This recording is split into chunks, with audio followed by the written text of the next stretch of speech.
Good afternoon, everyone, and welcome again to the remote public scoping meeting for the Lenox Hill Hospital proposal. I'm just checking with our back of house folks to make sure everything is streaming to YouTube properly, and we will be getting started in just a few minutes at 2 p.m. Once again, thanks for joining us.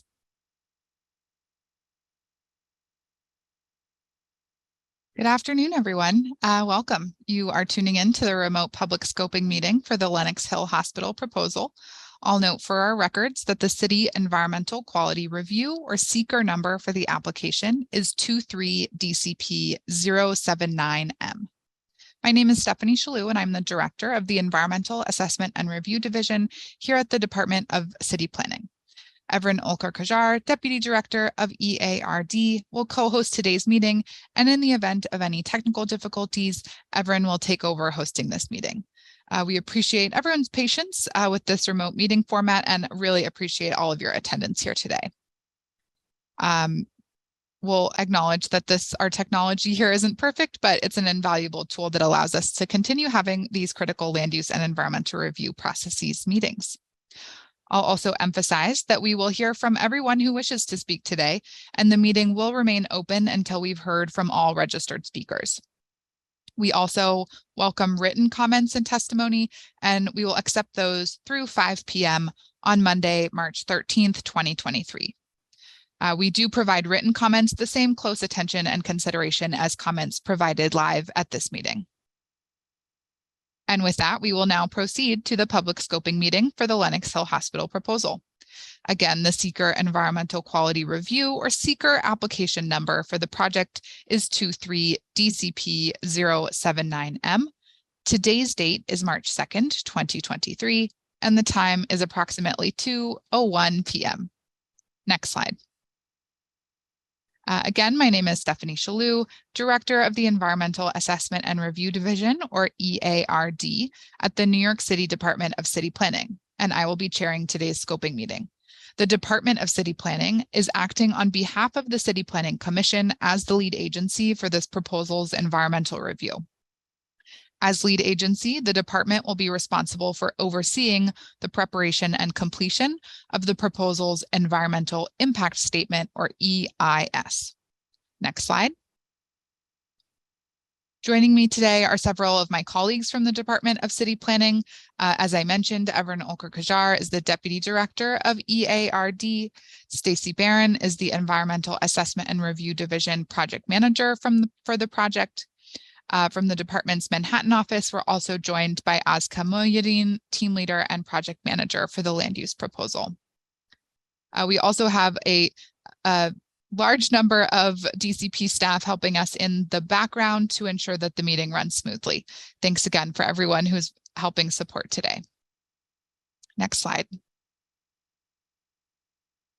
Together, we're here to receive your comments on the draft scope of work for the Lenox Hill Hospital proposal. The draft scope of work identifies the subjects that will be analyzed in the upcoming draft environmental impact statement, or DEIS, and describes the methodologies that will be used in those analyses. The draft scope of work materials are posted online on the Department of City Planning's website and the ZAP portal. Next slide. The purpose of our public scoping meeting today is to allow for public participation in the preparation of the DEIS at the earliest stage possible in the environmental review process. Specifically, scoping allows the public to help shape the DEIS before it is written. To that end, the department acting as lead agency will receive verbal testimony on the draft scope of work from elected officials, government agencies, representatives of the local community board, and the public. As mentioned, we also welcome written comments on the draft scope of work, which can be submitted through 5 p.m. on Monday, March 13th, 2023. At the end of the written comment period, the department as lead agency will review all comments, those we hear today, as well as any written comments that we receive. After carefully reviewing all comments, the department will decide what changes, if any, need to be made to the draft scope of work, and we will issue a final scope of work. It is the final scope of work that serves as the basis for preparing the draft environmental impact statement. Today marks the beginning of the written comment period on the draft scope of work, and no decisions will be made today regarding the draft scope. Again, the purpose of today's meeting is to allow the public to provide their comments on the draft scope of work, allow the department to listen and consider these comments. It's important for all voices to be heard. I'll now describe the structure of today's meeting, which will be divided into 3 parts. The applicant team first will make a brief presentation describing the Lenox Hill Hospital proposal and will provide a brief summary of the environmental review's draft scope of work. This is about 20 minutes or so. During the second part of the meeting, the department will hear testimony from any elected officials, government agencies, and those people speaking on behalf of the local community board in the second part of our meeting. During the third and final part of the meeting, we will receive testimony from members of the general public. And again, the meeting only ends when everyone who has signed up to speak has been heard. A few logistics for today's meeting. If you wish to speak and are accessing the meeting online using a computer or tablet, please remember to register online through the Lenox Hill Hospital Public Scoping Meeting entry of the NYC Engage portal. A link to join us and provide your testimony will be emailed to you after you've completed the registration process, and you'll be added to our speakers list. It is only possible to speak if you have registered through our online portal or through the dial-in participant hotline. When we reach you in our speakers list and when it is your turn to speak, your name will be called. You will be promoted to panelist, which will allow you to unmute your microphone and the ability to turn on your camera if you wish. There will be a short period that it appears you're no longer in the meeting. Don't be alarmed, as you will automatically rejoin the webinar as a panelist. At that time, you'll be asked to convey your remarks, and to allow us to hear from everyone who wishes to speak, we ask that you limit your remarks to 3 minutes. A 3-minute countdown clock runs on the screen if you're participating online. After the 3-minute mark, your time expires and you will be asked to conclude your remarks. Please note that promoting speakers and unmuting does take a moment, so please be patient. And if you choose to turn on your camera, we will be able to see you. For those of you joining us by phone today, if you wish to provide testimony via telephone, I'll give you a prompt at various points of the meeting at which you can dial *9. Please listen for me to call out the last 3 digits of your phone number, at which point you will be given the temporary ability to share your testimony. You will press *6 to unmute your phone, and we will be able to hear you speak live at this meeting. When your testimony is complete or your 3 minutes have expired, whichever comes first, you'll press *6 again to mute yourself. We would, however, encourage all dial-in participants who wish to provide testimony to register using the dial-in participant hotline.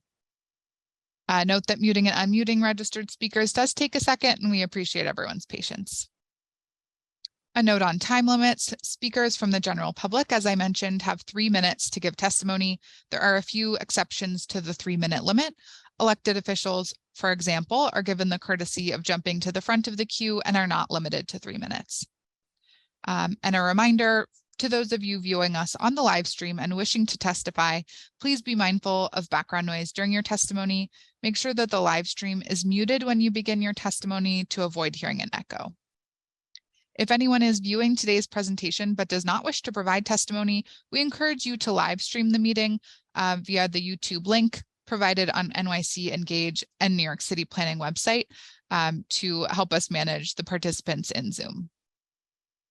If you wish to submit written testimony, it can be submitted to the Department of City Planning. Our mailing address is 120 Broadway, 31st floor, New York, New York, 10271. Attention to myself, Stephanie Shalhoub.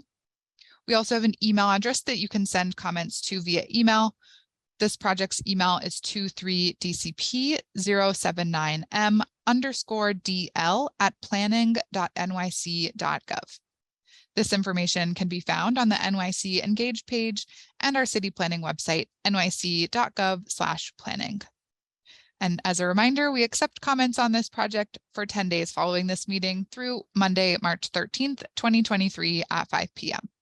If you missed the instructions or any of the information that I've covered so far, you can visit nyc.gov/nycengage for instructions on how to participate and provide testimony. At this point, we are going to move on to the first part of today's meeting, where the applicant will present an overview of the proposed project, followed by the environmental consultant summarizing the draft scope of work. I will now turn it over to the applicant team for their presentation. Good afternoon, everyone. My name is John Flanagan. I serve as Senior Vice President for Government Affairs at Northwell Health. Very happy to be here today. Stephanie, to you and your team and the Commissioner and the Department, we want to thank you for the opportunity to be here. I really appreciate all the procedural and logistical assistance that we got from you and your team to be able to appear today. So my presentation is the briefest part. I'm here to basically put the governmental face on Northwell, but also to speak to our colleagues who are seated with me. Dr. Dan Baker is the Executive Director of Lenox Hill Hospital, and he is, as I describe, our executive lead on this project. Tomas Razan is with EARD Architects. Melanie Myers is our Land Use Counsel with Fried Frank, and Lisa Lau is here with AKRF, our environmental consultants. And we are essentially ready to present, because I know this is a very straightforward presentation, but really want to express our gratitude for the opportunity to be here today. Thank you. Thanks, John. As John said, I'm Dan Baker. I'm the Executive Director at Lenox Hill Hospital. I'm also an emergency physician and very proud to have been working at Lenox Hill and serving our community for over 15 years. Next slide. So taking a look at who we are today, Lenox has been serving the community of New York City for over 160 years. We're very proud of that service, and we're very proud of the clinical care that we offer each and every day. We currently operate about 450 beds as an acute care facility, and we see around 144,000 patients annually. This includes 4,000 deliveries as well as over 50,000 emergency department visits. We serve patients from a wide geographic base of around 241 different zip codes and all 5 boroughs. We also employ 4,000 some team members, which are equally a component and an integral piece to this project to revitalize and modernize our hospital. And we're, again, very proud of the care that we're able to provide to the patients that we serve. We have been recognized as a top 50 hospital in the United States by Health Grades for 2 years in a row. Additionally, accolades from US News and World Report and a myriad of other quality-based organizations. Next slide. Taking a look at who we are today, when we started on the Upper East Side over 100 years ago, we developed a patchwork quilt of buildings, and so now occupy 10 different buildings spanning from Lexington Avenue across the park. You can see on the Lexington side are some of our older buildings from our 1800s brownstone, all the way over to our newer buildings on the Park Avenue side. However, our latest building still is some 50 years old.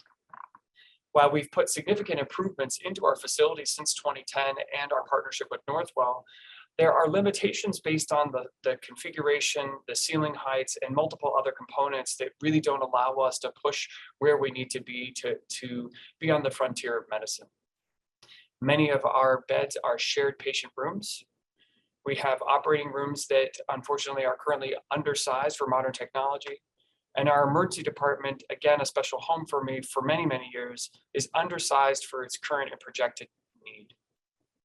Next slide.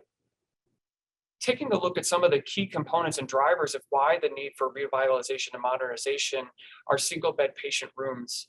And this is all about care. It's simply better care for our patients. It's better clinically. It decreases any exposure to infectious disease. It also allows the partnership of the care team with the patient and their family so that we can align goals of care to meet exactly how the patient wants to experience the treatment that is necessary for their medical condition. You can see that on the picture on the top left is one of our shared rooms. It doesn't allow for the requisite privacy that someone should have at a time period of anxiety in their lives. And it certainly doesn't allow them to have those that they love and hold most dear to be partnered with them during this. Next slide. Another component and key aspect is state-of-the-art operating rooms. We have really world-renowned surgical practices from our neurosurgery program to our best in the state heart surgery outcomes, and we're very proud of that. But we need to be able to modernize to continue to push those outcomes and to continue to push for our patients. You can see on the picture on the right, this is a modern OR, and it is more equipped to what an office might look like. It is filled with equipment. It has multiple monitors. It needs room for things like robots and imaging. And equally, it needs room for the people that are going to care and provide that surgery to our patients. Next slide. Again, with our emergency department, we are very proud of the care that we provide to the community for anyone who walks in 24/7.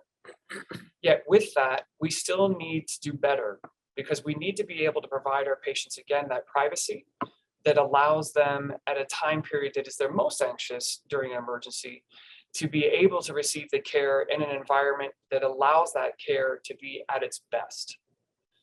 We need for, again, as we learned in the pandemic, for people to be able to be spread out, for people to have room for infectious disease entities like that, whether it's flu, RSV, or COVID, and be able to handle those better in an environment of space.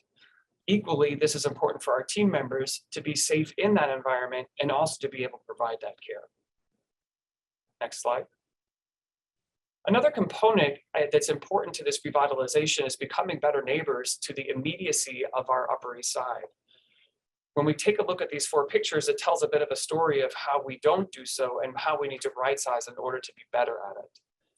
The top left picture is our ambulance bay, which is 77th Street. It's bad for patients in that there's no covering to allow for inclement weather to protect them as they come into the emergency department.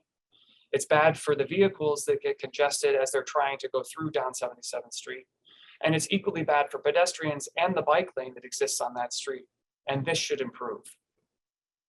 The top right shows 76th Street, and this is our loading dock. And it's not sized for a modern facility and the amount of materials that we need to receive on a regular and daily basis.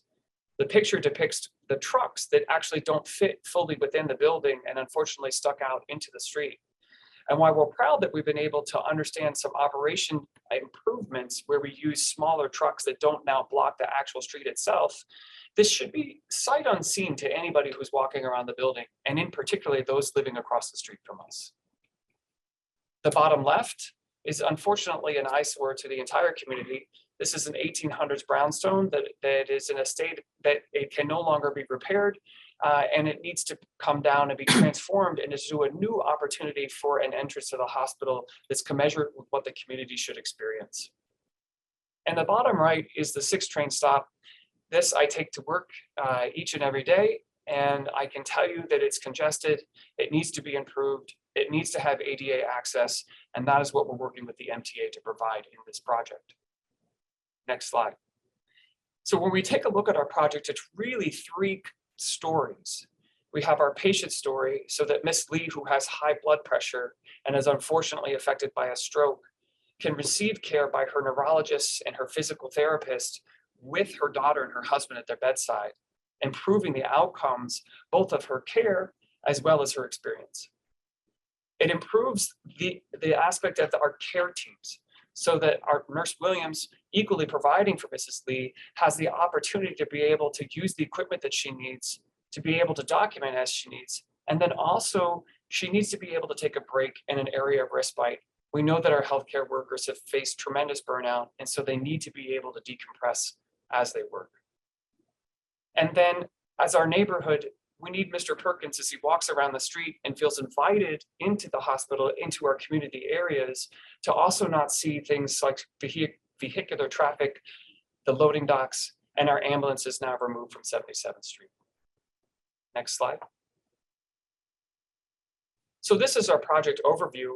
And as you can see from the top picture, gone is that 1800s brownstone, and it's been replaced with a far more inviting and transformative entrance to the hospital. This allows a much better opportunity for our patients as well as our community members to interact with our hospital. We have the focus of single bed patient rooms at no cost to the patients. We have state-of-the-art operating rooms. We have a right-sized emergency department, and we can now dedicate part of our hospital as a mother-baby facility so that that joyous moment that every mother and family is experiencing can be done in an environment commensurate with need. It's just a flexible design, and it takes into account all of those lessons that we learned in the worldwide pandemic of COVID-19. This will equally improve both vehicular and pedestrian circulation around the buildings. We'll be internalizing our ambulance bays and expanding our loading dock. This will also improve access to the 77th Street subway station, as I referred to earlier. And the key component that's on this slide is that we are going to maintain ongoing hospital operations throughout construction.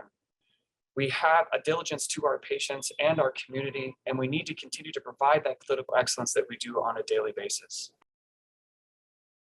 So this is an illustrative rendering of what the building could look like, and I'm going to pass it along to my colleague Tomas to take us through where we are today. Thank you, Dr. Baker. I'll take you through the new proposal and explain the project physically and programmatically. As Dr. Baker just said, this is what the building looks like today. The design will, of course, evolve and change during the EARD process and after, but what is demonstrated here are some foundational aesthetic principles to adopt the white and red coloration of the historic Upper East Side architecture and urban fabric, and to break down the mass of the building into smaller geometric volumes to modulate the visual scale of the new facility. Next slide, please.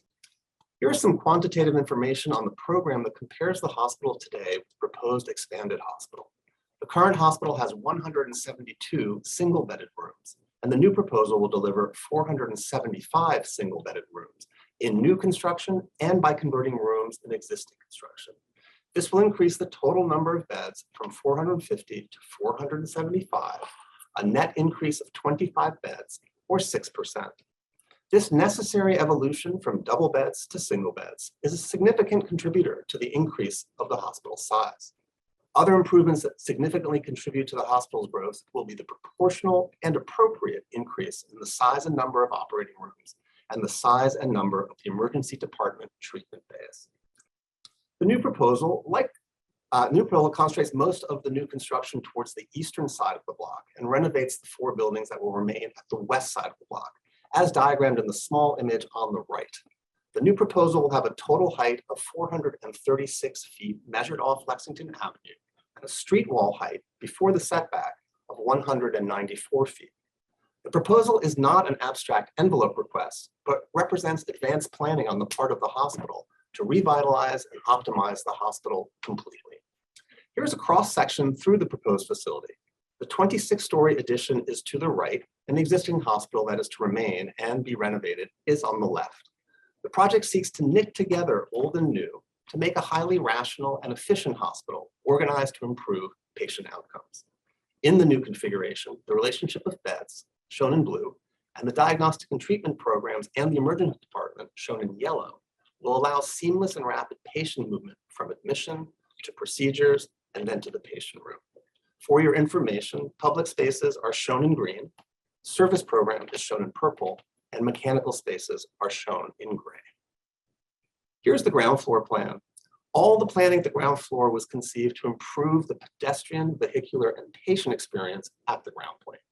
Starting at the southeast corner, the lower right in the image, we locate the new main entry to the hospital. Walking north on Lexington, we come then to a small retail program and then to a walk-in entry to the emergency department, which will be proximate to the subway and with an easy vehicular drop-off. Then on to a newly configured entry to the downtown 6 train. So we have relocated all the congestion-heavy entries currently located on the narrow 77th Street, and we'll move them to the wider avenue with wider sidewalks where they more appropriately belong. Turning the corner on 77th Street, we next come to the staff entrance, located immediately proximate to the subway, to get the staff off the sidewalks as soon as possible. Moving west, we configure the architecture to allow all ambulances to fully pull off the street and discharge patients inside the building, improving traffic flow and human dignity. The rest of 77th Street will remain unchanged, but on Park Avenue, we will introduce a dedicated entry for expecting mothers as they enter the mother-baby portion of the facility. Finishing the tour and continuing down 76th Street, the existing service dock and a new service dock will be designed to allow all the service calls and all the service vehicles to move completely inside the building, also improving the pedestrian experience and vehicular flow down the street. Looking more closely at the subway improvements, on the left is an illustrative rendering of the new downtown 6 station entry at 76th and Lexington. On the right is a plan of the new and wider subway stair and a new elevator, which will make the station fully ADA accessible. The entry will be moved to be completely within the Lenox Hill Hospital property line and set back from the streets. The 77th and Lexington Street sidewalks are thus widened, which will greatly reduce congestion at the corner. The entry to the subway is set back within a covered walkway, thus protecting people in inclement weather. The hospital also intends to develop the property they own on the north side of 77th Street, represented on this site plan in gray. Here we will construct an as-of-right project to serve educational and administrative programs. Below grade, the project will house new electrical utility services that will feed the hospital through a tunnel below the street. The tunnel will also be sized to allow hospital staff to move between the two buildings without adding pedestrian congestion on the narrow street. This new support building is not subject to the ULURP action, but we have included it in the draft EIS to make sure we capture its impact on the community. And now I'll turn it over to our land use attorney, Melanie Myers. Thank you very much. My name is Melanie Myers, Land Use Counsel with Reed Frank. Next slide, please. So there will be 4 types of actions that will inform the project: a zoning map amendment, a series of zoning text amendments, a special permit to allow for the enlargement of the hospital, as well as subway improvement approvals.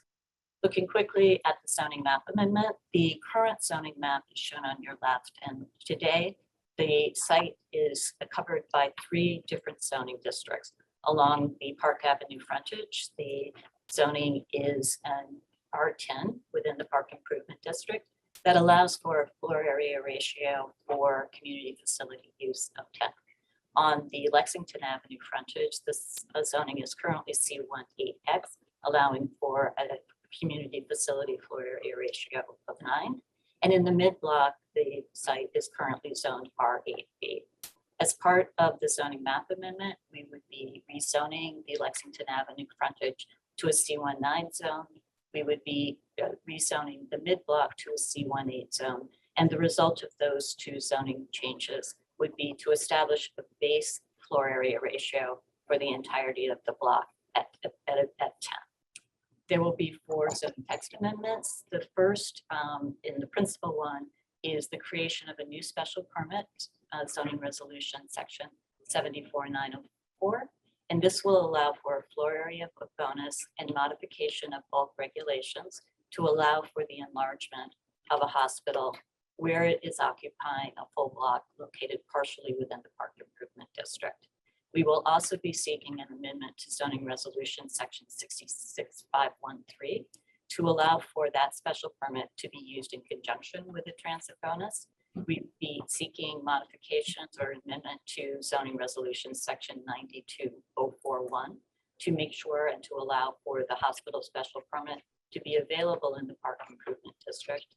And we'd be seeking an amendment to Appendix F to make the rezoned areas a mandatory inclusionary housing area. We will be seeking a hospital special permit, and it will allow for 3 principal things. It will allow for an increase of 2 FAR floor area bonus for the upgraded hospital. It will allow for the project to incorporate an additional 0.5 FAR, about 40,000 square feet, in recognition of the transit bonus. It will allow for modification of height and setback and other bulk controls. And as part of the special permit, we'll be establishing an envelope for the development on the project block. This diagram shows that envelope. And if you look at the right-hand image, looking from Park Avenue and East 76th Street, you can see that there is a taller development envelope that would accommodate the Lexington Avenue building. And then as it moves westward, the envelope moves down and establishes lower heights for the remainder of the block. Finally, there will be transit authorizations and certifications with a connection with the subway improvement. So the certification will establish an easement volume within the project site for the benefit of the MTA to allow for the location of the subway improvements. And in addition, the authorization will allow for the 0.5 FAR bonus previously mentioned in exchange for creating a wider stairway leading into the station along with ADA access. And I will turn it over to Lisa Lau. Thank you. Thanks. Hello, we're preparing the draft environmental impact statement or DEIS for the proposed project.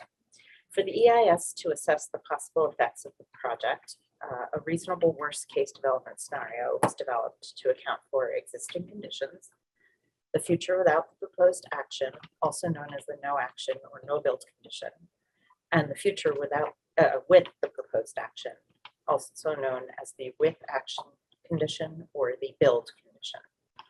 The incremental difference between the future no action and with action conditions serves as the basis for identifying potential environmental impacts from the project.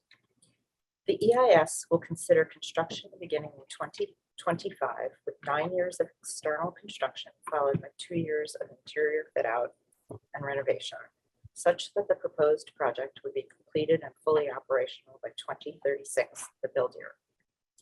As Melanie described earlier, the rezoning area would cover only a portion of the block between 76 and 77th Streets from Lexington Avenue to 100 feet east of Park Avenue.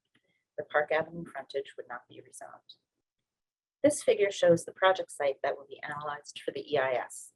Site 1 is the proposed project and Site 1A is the new support building. The new utility and employee tunnel is also shown on this slide. As described earlier, the applicant proposes to provide improvements to the Lexington Avenue 77th Street subway station. In the no action condition, the hospital complex would remain in its current form. The no action condition conservatively assumes that the existing building on Site 1A will continue to be used as is. The EIS will analyze a build condition in which a new state-of-the-art hospital complex on Site 1 would include 475 single-bedded rooms, 30 operating suites, and a right-sized and updated emergency department. The new 75-foot tall support building on Site 1A would be approximately 46,000 gross square feet. As shown on this table, the proposed project would result in an overall development increment over the no action condition of approximately 639,300 gross square feet of hospital community facility uses and 25 additional hospital beds. DCP, acting on behalf of the City Planning Commission as lead agency, issued a positive declaration for the project on January 30th, 2023. Accordingly, a full environmental assessment statement, EIS, and a draft EIS scope of work have been prepared. These documents are available online. The DEIS will use the 2021 CEQR Technical Manual as a general guide on methodologies and impact criteria for evaluating potential effects on the various technical areas of analysis. The manual sets the framework for environmental reviews here in the City of New York. Analyses of socioeconomic conditions, natural resources, solid waste and sanitation services, and energy were permitted as part of the EIS. No significant adverse impacts to these areas would occur with the proposed actions, and therefore no additional analysis with respect to these areas is required. As described in the draft scope of work, the EIS will examine the proposed actions' potential effects on the environmental areas of concern shown on this slide, including land use, zoning, and public policy, community facilities and services, open space, shadows, historic and cultural resources, urban design and visual resources, hazardous materials, water and sewer infrastructure, transportation, air quality, greenhouse gas emissions and climate change, noise, public health, neighborhood character, and construction. Where the potential for significant adverse impacts is identified, the DEIS will identify potential mitigation measures and disclose any unavoidable significant adverse impacts. The DEIS will also discuss potential alternatives that would reduce or avoid project-related significant adverse impacts while achieving the goals and objectives of the proposed project. For each of the relevant technical areas for analysis, the DEIS will provide a description of the existing conditions and assessments of future conditions without and with the proposed actions in the 2036 build year. Thank you for your time today. We look forward to hearing your comments on the draft scope of work. Now I'll turn it back to Stephanie. Thank you to the applicant team for that presentation and overview of the proposed project. We will now move on to part 2 of the meeting, where we will receive testimony from elected officials, community board leaders, and government agencies. So when it is your turn to speak, your name will be called. You'll be promoted to panelist, which will allow you to unmute your microphone and the ability to turn on your camera if you wish. There will be a short period, as I mentioned, where it appears that you're no longer in the meeting. Don't be alarmed. You'll automatically rejoin the meeting as a panelist. If anyone experiences technical issues that prevent you from sharing your testimony, we'll pause, move on to the next speaker, and allow you to troubleshoot in the background and come back to you if you're able to join the meeting. There are how-to guides available on the NYC Engage webpage for assistance. I'll also encourage folks to dial our dial-in participant hotline, where you can dial any of these toll-free numbers shown at the top of the screen. The first one being 877-853-5247. And then prompted for a meeting ID, enter the meeting ID at the bottom of the screen, 618-237-7396. And when prompted for a password, dial 1. If you are joining the meeting via phone and have registered to speak, I'd encourage you to join the meeting now. So again, you can dial any of those toll-free numbers and then enter the meeting ID shown on the center of the screen to join the meeting via phone. All right, so we will now move to our group 2 of speakers of elected officials, government agencies, and community board representatives. I'm checking our back of house now, but it does not appear that we have any of those speakers registered at this point. So now we will proceed to part 3 of the public scoping meeting, where we will turn to members of the general public or those with community group or affiliations and other members of the general public to speak for up to 3 minutes. So a 3-minute time tracker will be viewable on this screen. And after 3 minutes have passed, you'll be asked to conclude your remarks. Again, if you have any troubles or difficulty speaking, we will do our best to troubleshoot with you in the background, and especially if you can reach out to our dial-in participant hotline if you're having any issues. We will now begin with our registered speakers. The first registered speaker is Karen Mira, to be followed by Al Hurley and then Benjamin Weintraub.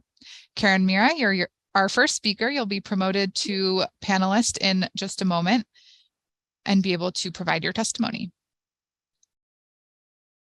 Hi, welcome. Thank you. Good afternoon. I'm Karen Mira, an attorney with Carter, Ledyard & Milburn, Environmental and Land Use Council for the Committee to Protect Our Lenox Hill Neighborhood.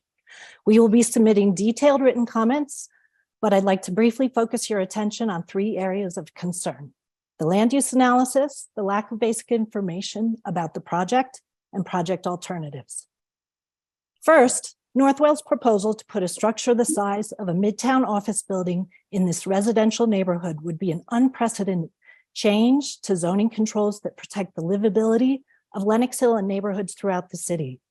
Bulk controls like height limits, mandatory setbacks, and tower coverage rules ensure that development balances density with preservation of light and air. Here, the applicant proposes dramatic departures. For example, current zoning allows heights of 75 feet on the mid-block and 170 feet on Lexington. As just described, the project would rise to over 400 feet, including on the mid-block, and proposed tower coverage on the future C19 lot would be more than double what C19 typically allows. The proposed building form can only be found in the city's densest central business districts because the city wisely doesn't allow it in Lenox Hill or any other residential neighborhood. If the draft scope is to accurately and completely evaluate land use compatibility, it must document these proposed dramatic deviations. Second, the draft scope fails to include key details and information about the project. First, it fails to mention, let alone provide information about how the project will relate to Northwell's other facilities in the neighborhood, particularly the 200,000 square feet of new ambulatory care space being built on 3rd Avenue. It's relevant to understanding many aspects of the environmental review. It also fails to include any discussion of alleged need for the project's extreme height, which is driven not only by the huge increase in floor area, but also by large floor-to-floor ceiling heights. Given potential adverse impacts on equitable access to healthcare, the scope should also require the applicant to disclose who the project will serve, including current and projected patient-payer mix. Finally, the applicant should present a full range of alternatives to mitigate adverse impacts. That should include an as-of-right alternative, alternatives with shorter construction timeframes, alternatives that consider alternative sites alone or in combination. Northwell owns quite a few throughout the city, and alternatives with greater land use compatibility, including reduced height and bulk. I thank you very much. Thank you for your testimony and for taking the time to be here today. Our next speaker is Al Hurley, who does not appear to be in the Zoom room. We also have a host of people who have are all entered into the room registered as Andrew Gaspar. If everyone could lower their raise hand feature. Is anyone in the room that name that I just mentioned, Al Hurley?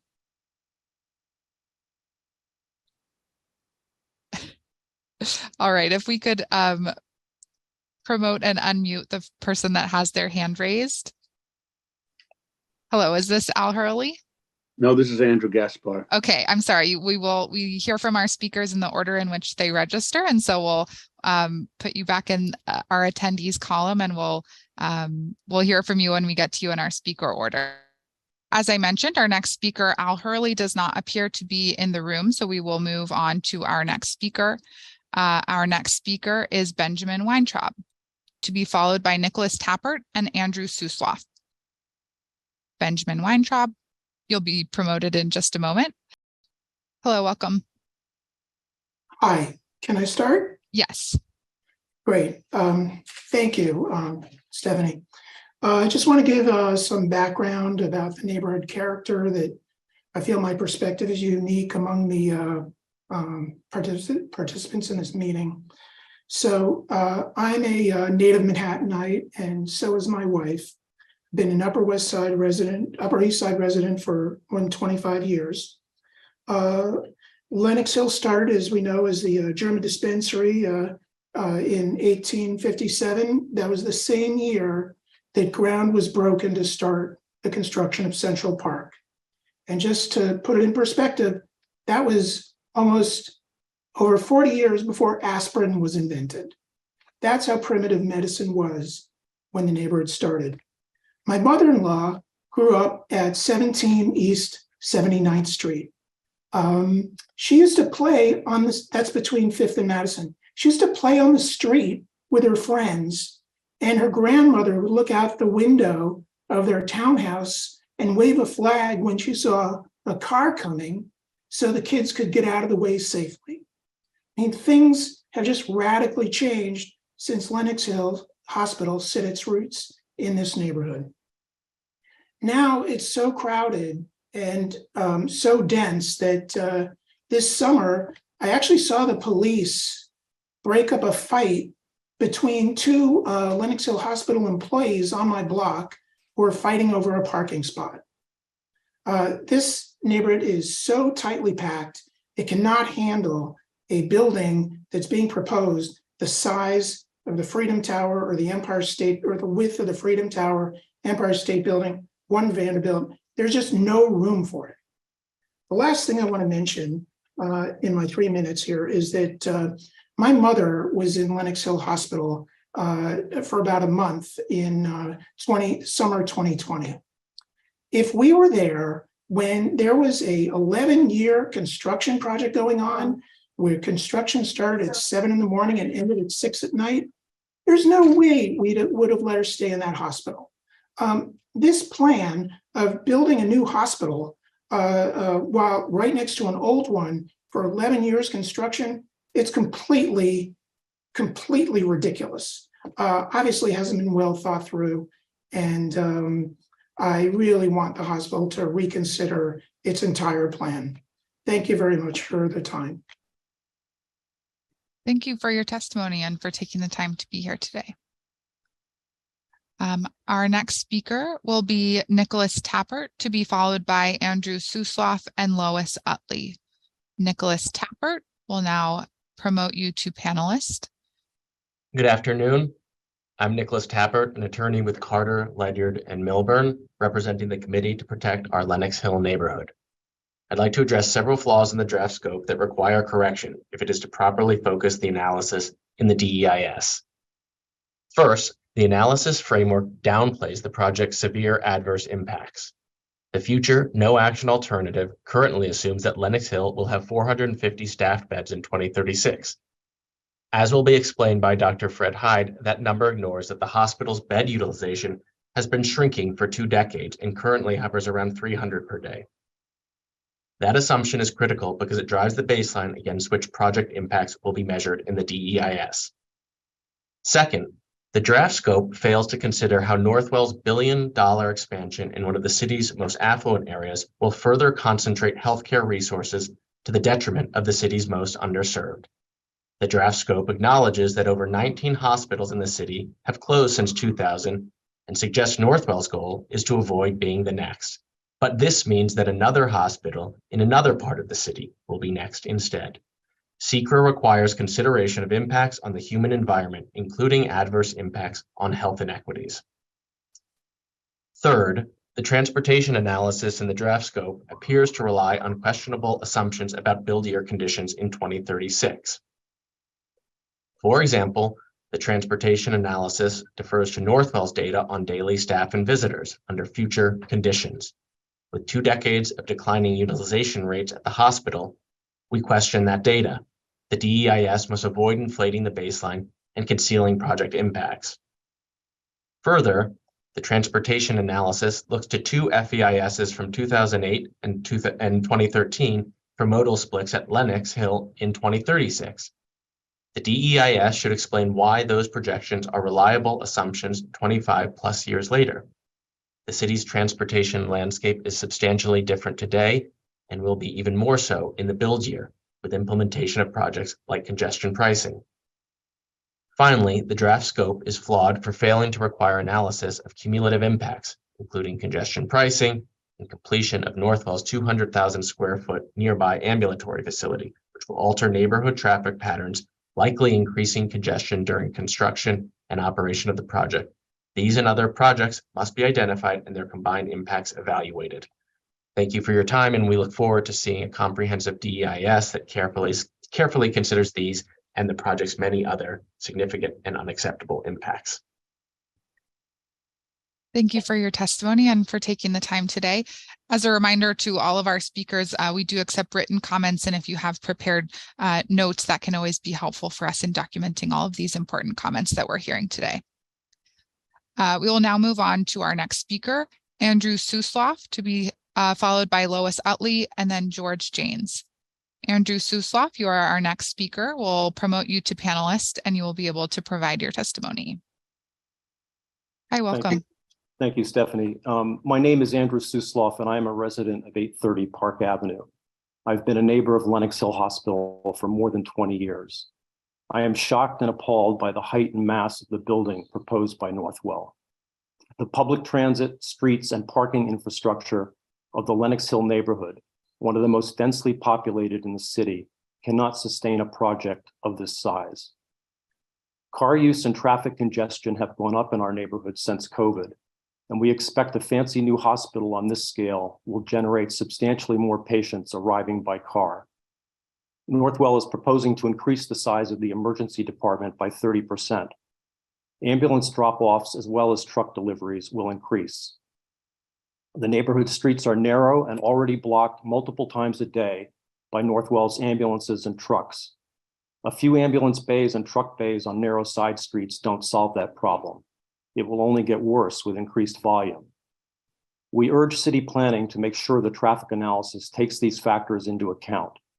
You should require Northwell to undertake new independent traffic studies at the site and at comparable sites. Public transit access is inadequate and already overcrowded at peak times.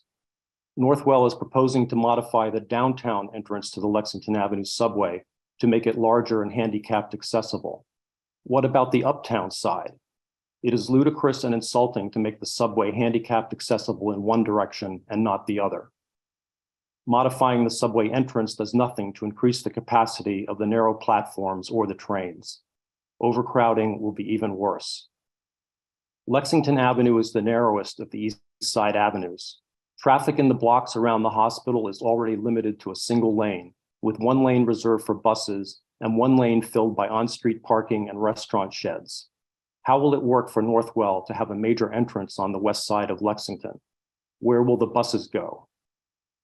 Parking capacity is limited in the neighborhood and will get worse if congestion pricing is implemented in Midtown Manhattan. This project will increase traffic volume in the area, and there will be no place to park, and residents will have even fewer options than we have today. Northwell has proposed no solution to the parking problems this project will exacerbate. City planning should require that the parking shortage be addressed. Northwell has not answered any of these questions and claims that the effects are not material. That is false, and we, the public, ask that city planning seek answers. Thank you. Thank you. Thank you for your testimony and for being here today. Our next speaker, Lois Utley, does not appear to be in the Zoom room. Our next speakers are George Janes, to be followed by Stacy Krusch and Fred Hyde. Lois Utley, we will try to troubleshoot in the background, but it does not appear that you are present. So we will move to our next speaker, George Janes. Hello, welcome. My name is George Janes. I'm an urban planner helping Lenox Hill's neighbors through this process. 3 months ago, Speaker Adrian Adams published the City Council's land use guidelines, where Speaker Adams wrote in part, quote, "The COVID-19 pandemic revealed the importance of access to primary care and hospital capacity, and how inequities in this access and economic opportunity create vastly different health outcomes across New York City communities. We must proactively plan to increase access to healthcare and essential services, particularly in neighborhoods that have suffered from historic neglect or have high populations of residents with greater support needs. New development should be paired with swift and effective commitments to provide resources and support that avoids worsening inequities in communities," unquote. An environmental review must disclose if an action is consistent with local plans, and the City Council's new land use guidelines should be one of the plans evaluated by this review, which I expect will show that this proposal will increase inequity by concentrating essential services in a neighborhood that is already well served and does nothing to proactively plan increased access in areas of high need. Further, for over 100 years, zoning has required buildings to set back to allow light to the street. This tower rises 194 feet before its setback. There are no zoning districts in New York City that permit a building to rise 194 feet at the street line. None. Developments at this scale have historically only been seen in central business districts, but even there, as of right zoning requires a setback lower than 194 feet. New York City adopted zoning specifically to prevent buildings like this from darkening the street.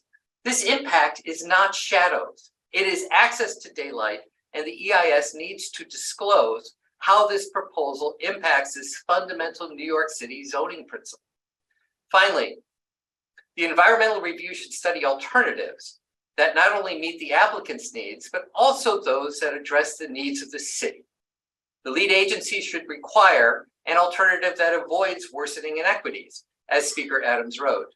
Another alternative should examine a new Lenox Hill that fits within the combination of the existing avenue zoning and the existing maximum mid-block building height.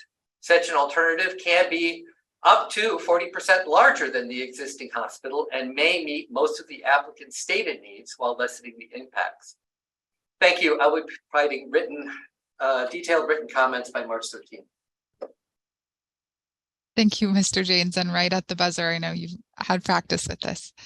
Thank you for your testimony. Our next speaker is Stacy Krusch, sorry if I'm mispronouncing your name, to be followed by Fred Hyde and Andrew Gaspar. Stacy, we will promote you to panelist and provide you the ability to provide your testimony. Hello, welcome. Thank you. I'm going to reiterate comments I've provided elsewhere. I was on the committee with Gail Brewer for that time period. This is really a vanity project and not a community need-based project.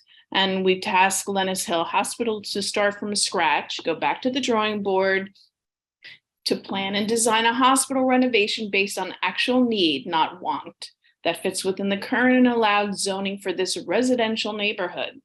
If they're so wed to the Upper East Side footprint, keep the footprint as of right and construct whatever, the best boutique maternity hospital and/or ER, and then have your New York City show place somewhere else with ample space and need.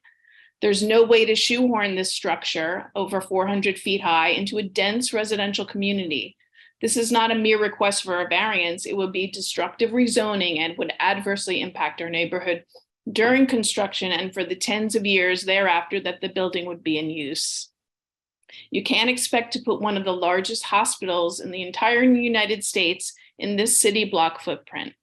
It doesn't fit in a neighborhood block, in this neighborhood's block in size or scope. And bigger isn't better, and a monstrous facility that doesn't make it world-class. Just because your current proposal isn't as giant as your original proposal says nothing.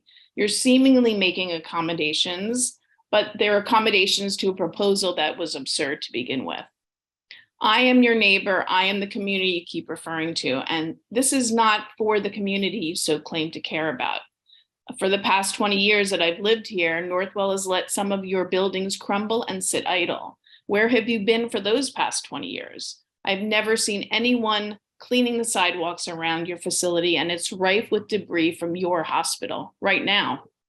Just because you've been here for years isn't a good enough reason to think you're owed this. And the hospitals of the future, as Mr. Dowling said in 2020, and I quote, "The hospital is only one link in the chain in the delivery of care. Everybody focuses on the hospital, but most care is not going to be in the hospital in the future." So this says to me, in essence, this proposal is already outdated as a facility of the future and will be even more so before its anticipated 11-year completion process.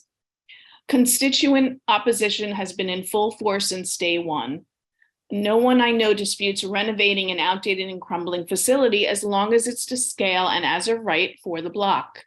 The community is not interested in the egregious monolithic building with a fancy lobby and towering structure above it that will cause environmental changes forever, not just during construction. Artificial light emanating from the building, increased sound, blocking of sunlight, increased noise, changes in natural airflow, excess heat, pollution, foot traffic, vehicular traffic, and the list goes on. This isn't a campus. It isn't. That was the end of your time. If you could conclude your remarks at this time. Thank you, I will. It's a residential square block. We want our quality of life.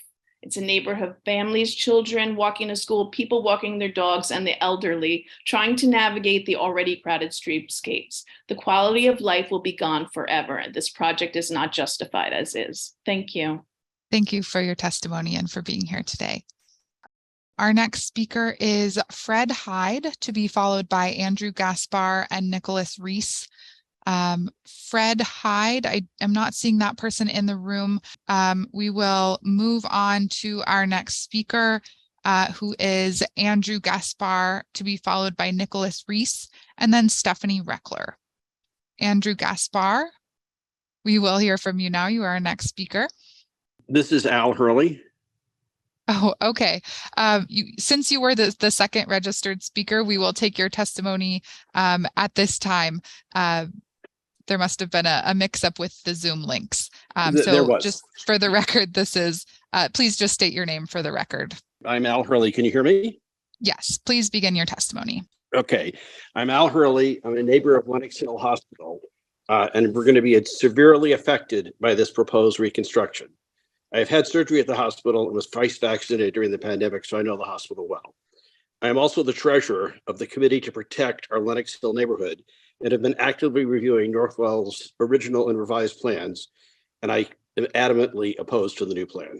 What I want to focus my remarks on today is the extraordinary costs of this $1.6 billion project, which is either among the largest ever in New York or the largest, certainly for a hospital. Assuming there are miraculously no cost overruns and assuming 30-year financing, just the financing costs associated with this project will be $8 million per month, almost $100 million per year, every year for 30 years. That is over $250,000 per day, $170 a minute. Another way to look at the financing cost is that it is $4 million per year per bed for the 25 additional beds contemplated by this plan. At a time when hospitals are cutting back on underperforming facilities, not hiring enough nurses, and not giving staff adequate raises, this vanity project will be an extraordinary financial burden to Northwell and its patients.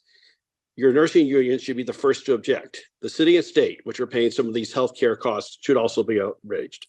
Therefore, I implore the city planning board to make Northwell go back to the drawing board and propose a renovation of the hospital that fits within its current footprint at its current height, with a focus on providing services that are not easily accessible by this neighborhood. The financing costs of such a project will be vastly lower. Thank you for your time. Thank you for your testimony, and I'm glad you were able to join the meeting here today. We have also another speaker that we had skipped, but is now in the room, Lois Utley. So we'll go back to that speaker at this time. If we can promote Lois Utley to panelists so that they're able to provide their testimony as a early registered speaker that we had skipped.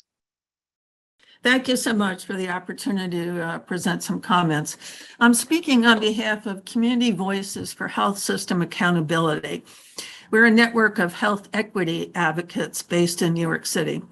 We want to express deep concerns about Northwell Health's proposal to expand and upgrade Lenox Hill Hospital. And we want to urge you to include the impact on health equity within the scope of your review of this project.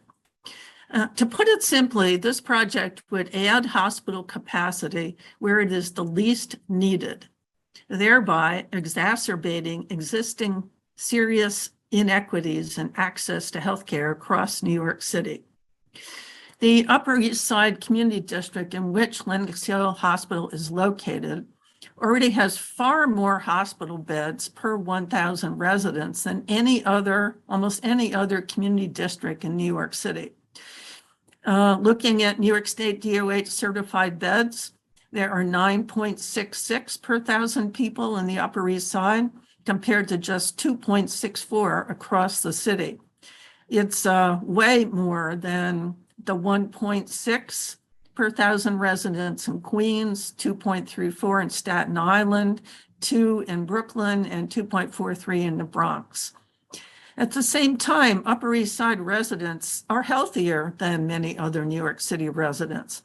They have lower rates of chronic disease, teen pregnancy, infant mortality, and deaths from COVID-19 than citywide rates, thus demonstrating that there is less need for hospital expansion and upgrade in this part of the city than in unhealthier areas. Lenox Hill Hospital also serves a low percentage of people with Medicaid and is not racially inclusive, according to a national study which rated Lenox Hill as one of the least racially inclusive hospitals in the entire state and, in fact, the nation.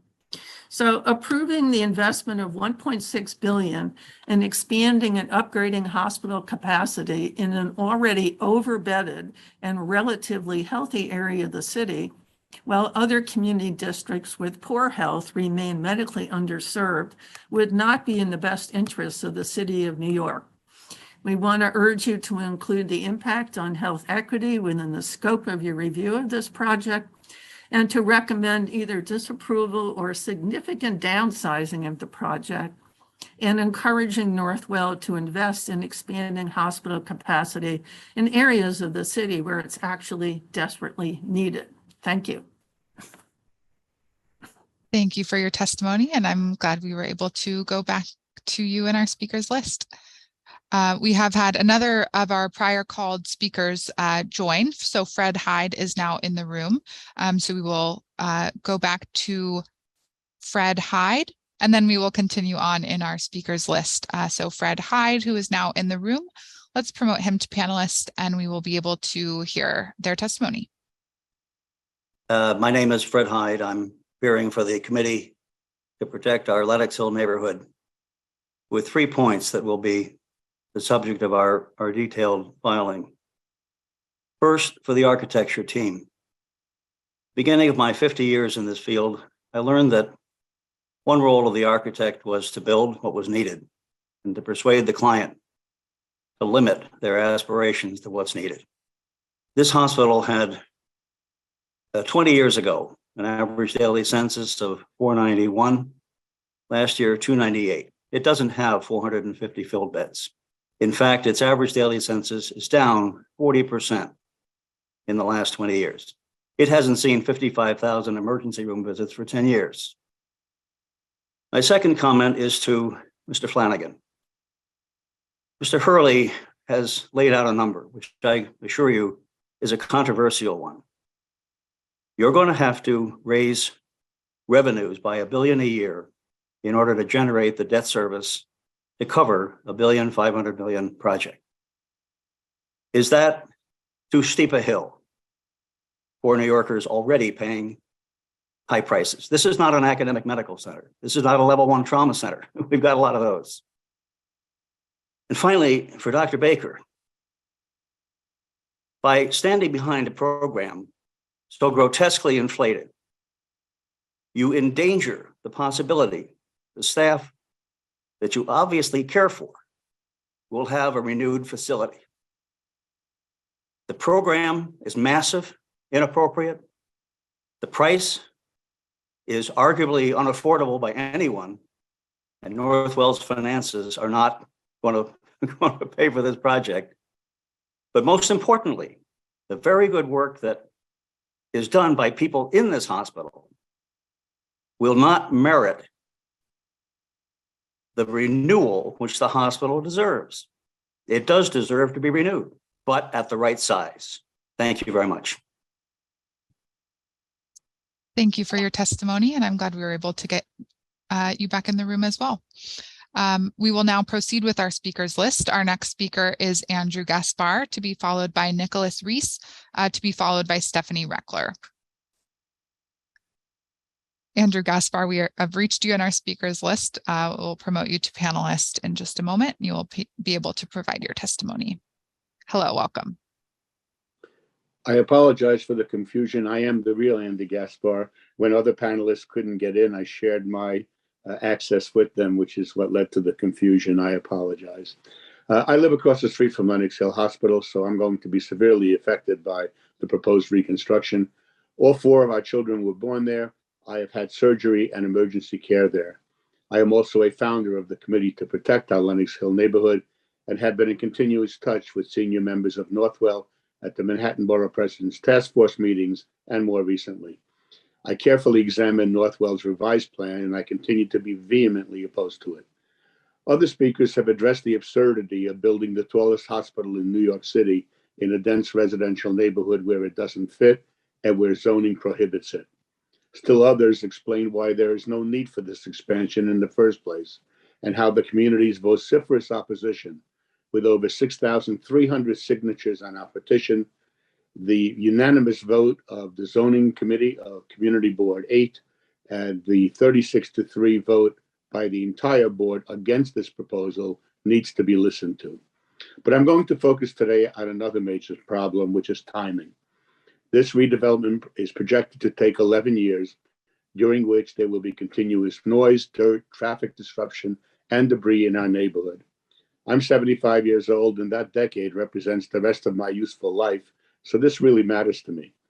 And why will it take 10 years? Because Northwell proposes to keep the hospital open and functioning while major demolition and construction take place not nearby, but on its own block. Yes, it's very hard to change tires on a moving car. One Vanderbilt, a 93-story skyscraper next to Grand Central, was built in 3 years. Keeping Lenox Hill open stretches the construction of a building less than half that height to 11 years. 10 years of construction on the Second Avenue subway line destroyed about half the businesses on that street and destroyed property values as well as peaceful enjoyment of the homes along the construction. The Second Avenue subway may have been needed, but this expansion is not needed. 76th and 77th Streets are narrow side streets. Lexington Avenue is the narrowest avenue on the east side of Manhattan. Blocking off lanes for construction will make these streets impassable for a decade. Let me stress this. We're talking about blocking lanes and streets not for a week or a month, like each of you may have experienced when CARD fixes a leak, but for 10 years. The same is true for staging and storing construction equipment on Park Avenue. And I learned earlier this week that Northwell proposes to do construction on Saturdays and Sundays for 10 years. You don't have to be an expert to predict the impact of 10 years of construction on our small businesses, our religious institutions, our schools, and our residents. 10 years of total upheaval are unacceptable anywhere, and I'm going to fight to make sure it doesn't happen outside my window. I appeal to the City Planning Board to prevent this disaster from happening. You can stop this vanity-driven calamity. There are alternatives that do not destroy a dense residential neighborhood. If it doesn't fit on this block, perhaps it can fit elsewhere. So please reject this plan and send Northwell back to the drawing board for hospital improvements, but not expansion. Thank you. Thank you. Thank you for your testimony.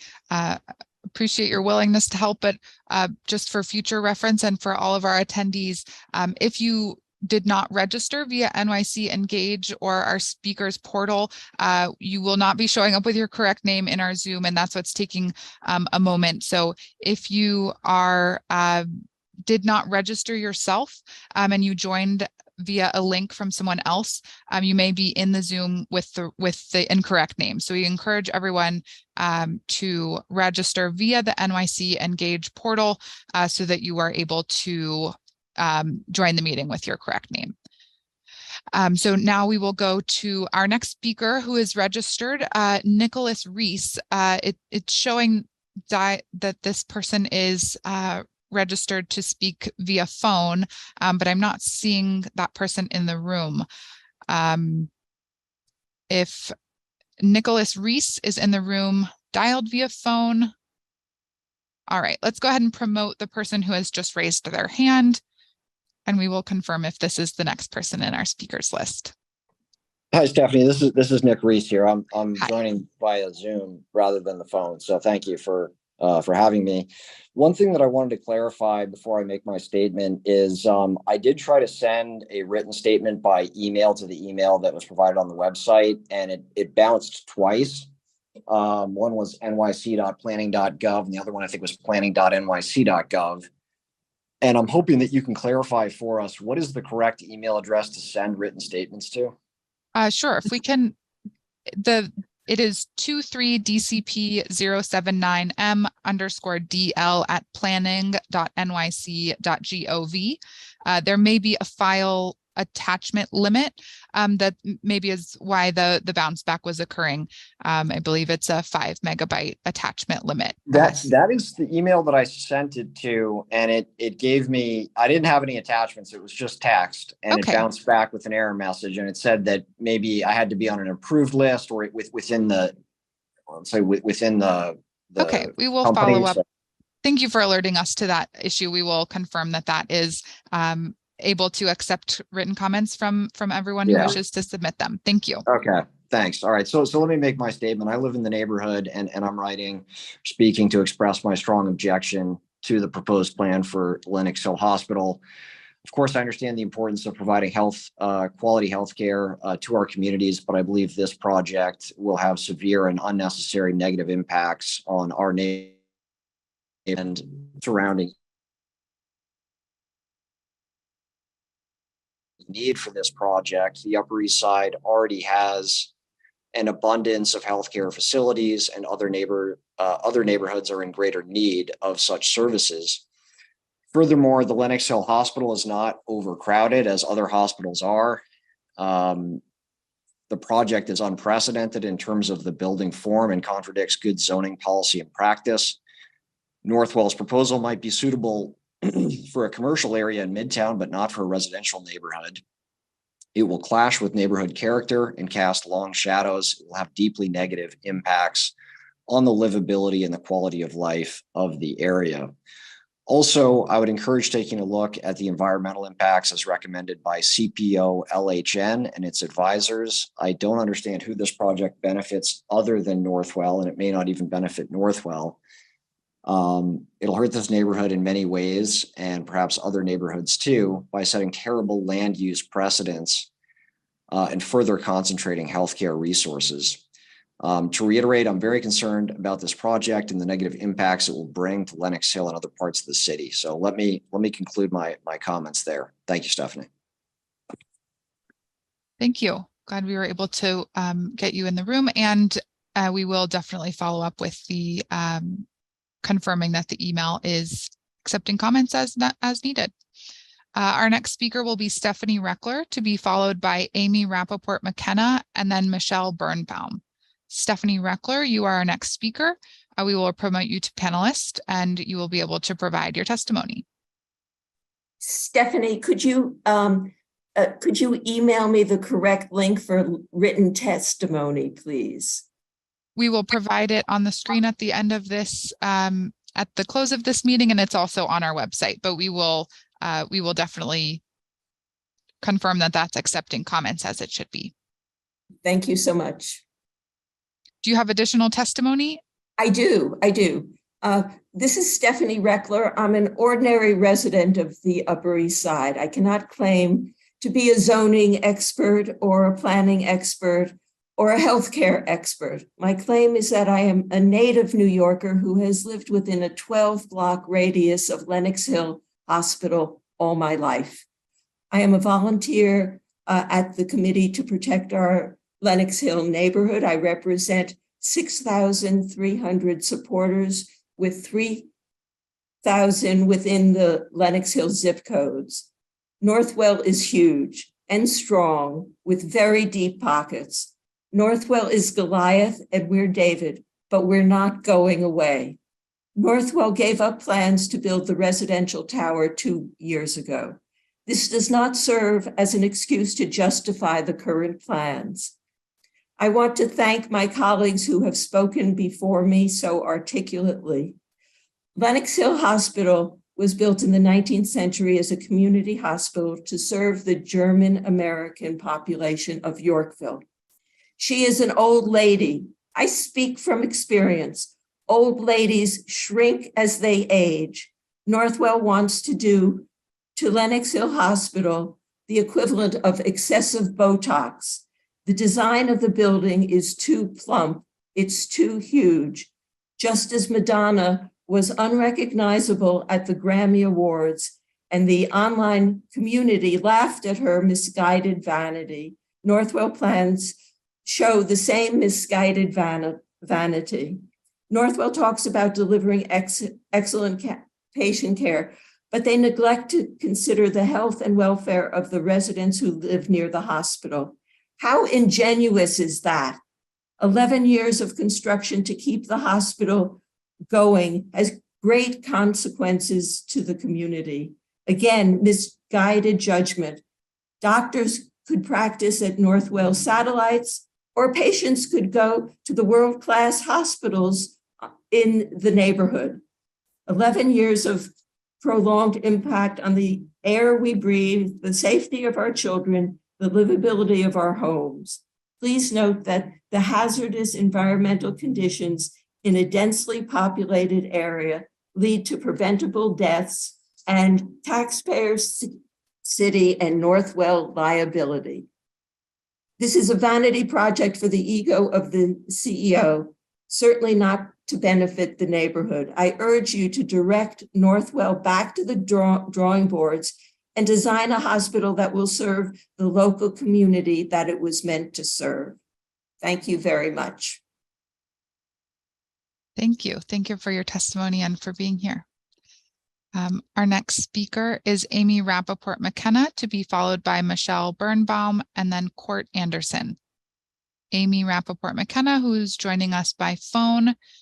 You should have the ability to unmute yourself by dialing *6. Thank you. And good afternoon. My name is Amy Rappaport McKenna. I've been a resident of this neighborhood for 45 years, and my 2 children were born at Lenox Hill. I'm gravely concerned by Northwell's lack of transparency with its other East Side projects, and also seriously concerned by Northwell's proposal for this project, whose scope and scale is not appropriate for the neighborhood or the city's needs for additional care. The number of variances and zoning changes required should be the first concern. because this project is not meant to help the Upper East Side or even residents of New York City. It is meant to be a hospital for destination medicine and treatment, and of course for larger profit for Northwell. In addition, it appears that the non-reimbursable, nonprofit areas of the hospital, like truck bays and ambulance bays, are to be the burden of the neighborhood instead of the hospital. The 11 years of construction and the continued services needed to support this proposed building are just not achievable for this community. The current plan is not appropriate. Countless community buildings in our community, like schools, have had to curtail much needed plans, which would benefit students and the elderly. Northwell does not have a reason, and politicians do not have the right to grant any variances to enable them to make more money. Thank you. Thank you for your testimony and for being here today. All speakers who have registered are added to our speakers list. So if you completed our registration process, you are in order, and we're moving through our speakers here in the order in which they signed up. Our next speaker, as I mentioned, is Michelle Birnbaum, to be followed by Court Anderson and Ruth Holzer. Michelle Birnbaum, you will be promoted to panelist and given the opportunity to share your testimony. My name is Michelle Birnbaum, and thank you very much for hearing my comments this afternoon.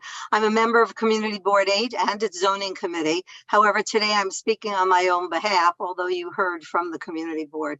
Having listened intently to the elaborate and well-done presentation on the expansion and reconstruction of the Lenox Hill Hospital facility, it's apparent to me that Northwell's expansion plans far exceeds their needs and are too ambitious to be worthwhile to Northwell, as they violate and destroy the quality of life of the adjacent community. By the end of the 11-year construction timeline, we will not likely even have any of the same principles that we are hearing from today, and the institutional memory will also be lacking. This project, including the 436-foot tower on narrow Lexington Avenue, if completed as presented, will overwhelm this residential neighborhood with crowding, traffic, a visual blight, and complete change of ambiance. While claiming that everything Northwell is doing is to increase patient care and well-being, their care of their outpatients, meaning the residents, businesses, and schools, will be sorely lacking and substandard. Their claim that they can keep the hospital opening and functioning during this 11-year construction period and maintain the same level of care for their inpatients, i.e. protect them from noise, dirt, fumes, germs, will only be monitored by a third party whom Northwell will be paying. My understanding is that there is no hands-on monitoring by the state or non-partial entity. Northwell claims that because the hospital will remain open, the design of the complex is what it is, implying that if the hospital didn't remain open, that they could substantially modify their plans, such as a projected location of an ER on the second floor, needing an elevator to access. That's not ideal. Excuse me. If those modifications could result in a smaller contextual plan built as of right and cut the construction time to 3 years, that would make far more sense. Northwell has satellite locations in all boroughs, including Manhattan, and it would make sense to admit their patients to those facilities while this project is being constructed. Their new 3rd Avenue facility could be used as well. The project is too big, out of context, too much of an imposition on the thousands of people in the neighborhood to their extreme detriment. Also, as an aside, they mentioned that they will have affordable housing or the ability to. However, they are not planning for any. As health providers, Northwell is being selfishly one-sided. This project will not serve the health needs of all those who are affected, and that's just as important and must be examined. The health of the community. Thank you very much. Thank you. Thank you for your testimony. Our next speaker is Court Anderson, to be followed by Ruth Holzer and Sophia Milonas. Court Anderson, if you are in the room and we're not seeing you in the room, if Court Anderson is here, if you could go ahead and click that raise hand button. All right, we're not seeing Court Anderson, so we will skip the speaker and come back to them if they are able to join back into the room. So we will move on to our next speaker, Ruth Holzer, again to be followed by Sophia Milonas, to be followed by Daniel Tavakoli. Ruth Holzer will promote you to panelist and you will be able to provide your testimony. Thank you so much for allowing me to provide testimony.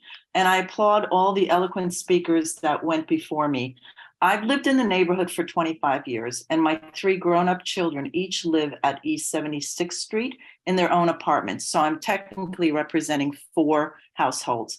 And we bought all these apartments because of the wonderful neighborhood and the fact that there was zoning. And there's a reason why there was zoning exists. This building that Lenox Hill is proposing is totally out of character with this neighborhood. It is humongous, absolutely huge, way too big, with being approximately 40 stories tall. This type of building belongs more in Midtown than in a residential neighborhood, and the hospital should rethink this project. At the community board meeting this week, one was able to see that the whole neighborhood is very upset about this project. Again, how is this being a good neighbor to ram this project through against the whole neighborhood's wishes? The lone speaker who said that she was in favor of this project was not even living in this neighborhood and was in a union that somehow was connected to the hospital. So I believe future speakers should state their connection to the hospital. The rooms that are proposed are huge. I think Northwell Health is not being truthful.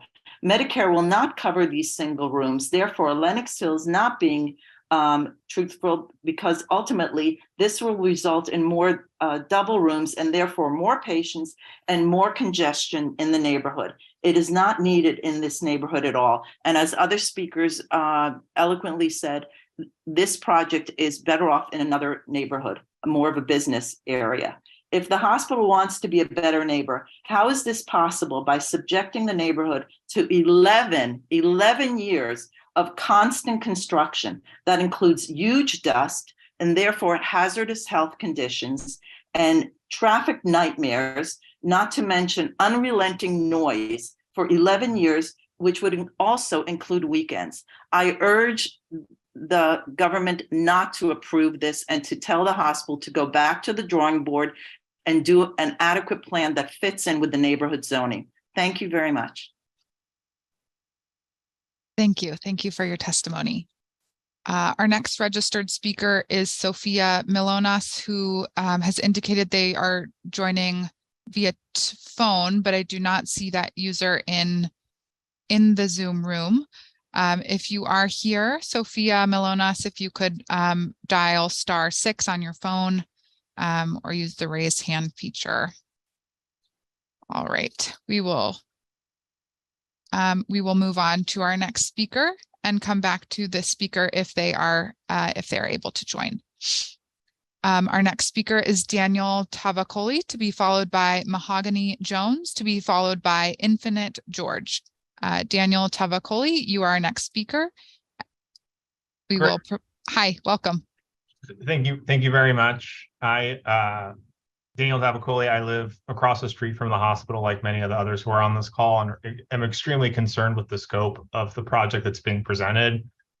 As many have said, as I saw the plans the other day at the meeting, I was flabbergasted by how tall the building is being proposed to be built, and just in our neighborhood, which is a beautiful community, to kind of build something that belongs next to my office in Bryant Park just makes absolutely no sense and doesn't actually do anything to benefit the community, and destroys the nature of the historic neighborhood.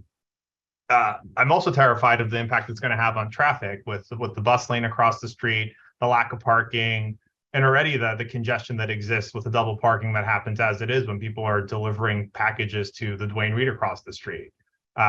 It's a very, very narrow road, and it's usually one lane, and it's going to back up all the way to the 90s by doing this project. Then the construction. I mean, 7 a.m. on a Saturday. If regardless of your religious observance, that's just an obnoxious time to start construction, and does not take into account the needs. I have young kids that I want to raise in my apartment across the street. And it's not fair to wake them up in the early morning so they can do this for the next 11 years. And I don't think they've really thought about what other options they can have that actually mitigates these impacts, right? I'm extremely concerned with this project and the negative impacts it's going to have in the Lenox Hill neighborhood and other parts of the city. And, you know, I implore them to go back to the drawing board and build something that's in their right, and not ask for this zoning variance that's ridiculous and preposterous in my mind. And it seems like many others on this call agree with that. And I think city planning should require that, you know, the hospital to present as an as-of right alternatives that can mitigate the severe impacts, including construction, land use, public health, community character, and shadow impacts at the very least. So thank you for listening to me. Thank you. Thank you for your testimony and for your time today. Our next speaker is Mahogany Jones, to be followed by Infinite George and James Robinson. Mahogany Jones, we are not seeing you in the Zoom room. If you are in under another name, if you could use the raise hand feature so that we can identify you.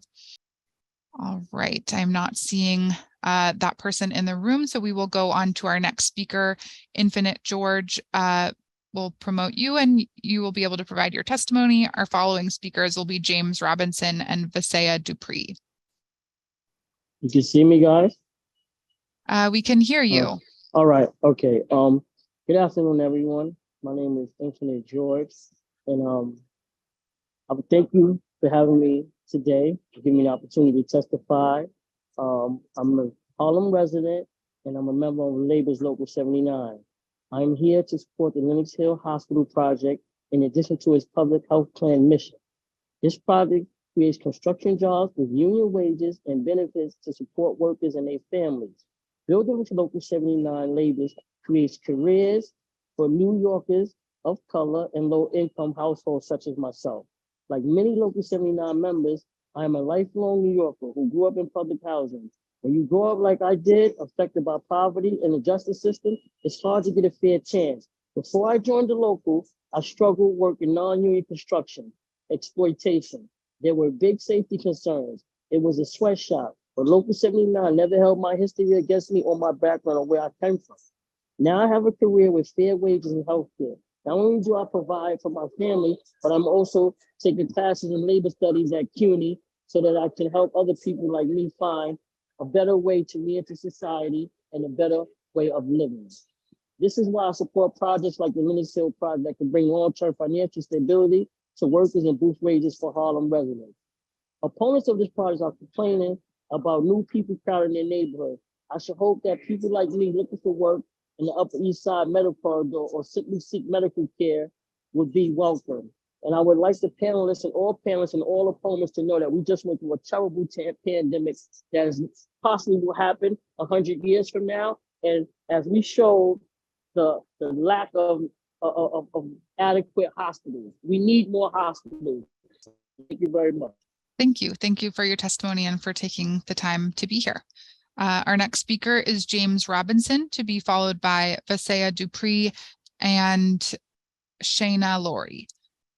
James Robinson, you are our next speaker. You'll be promoted to panelist and able to provide your testimony in just a moment. Good evening, and thank you for the opportunity to testify. My name is James Robinson. I am a Harlem resident and a Local 79 laborer. I am here to support the Lenox Hill Hospital project, which will improve the health and recovery of NYC's communities by building with union labor that provides family health benefits and family sustaining wages. These improvements will benefit patients, staff, local businesses, and will create jobs for construction workers with union wages and safe work sites. Thank you for your opportunity and support for this important project. Thank you. Thanks for your testimony and for being here today. Our next speaker is Visaya Dupree, to be followed by Shayna Laurie and Dajer Blunt. Visaya Dupree, we will promote you to panelist. Hi, welcome. Welcome. Thank you. My name is Vasia Dupree, and I'm here to support the building of Lenox Hill Hospital. I've heard everyone's testimony today thus far, and I do understand your concerns about debris and construction and things of that nature, but I'm also a resident of East Harlem. I live in Stanley Heights 6 houses. I'm also a member of Local 79. Our union has over 500 members who live on the Upper East Side and in Manhattan.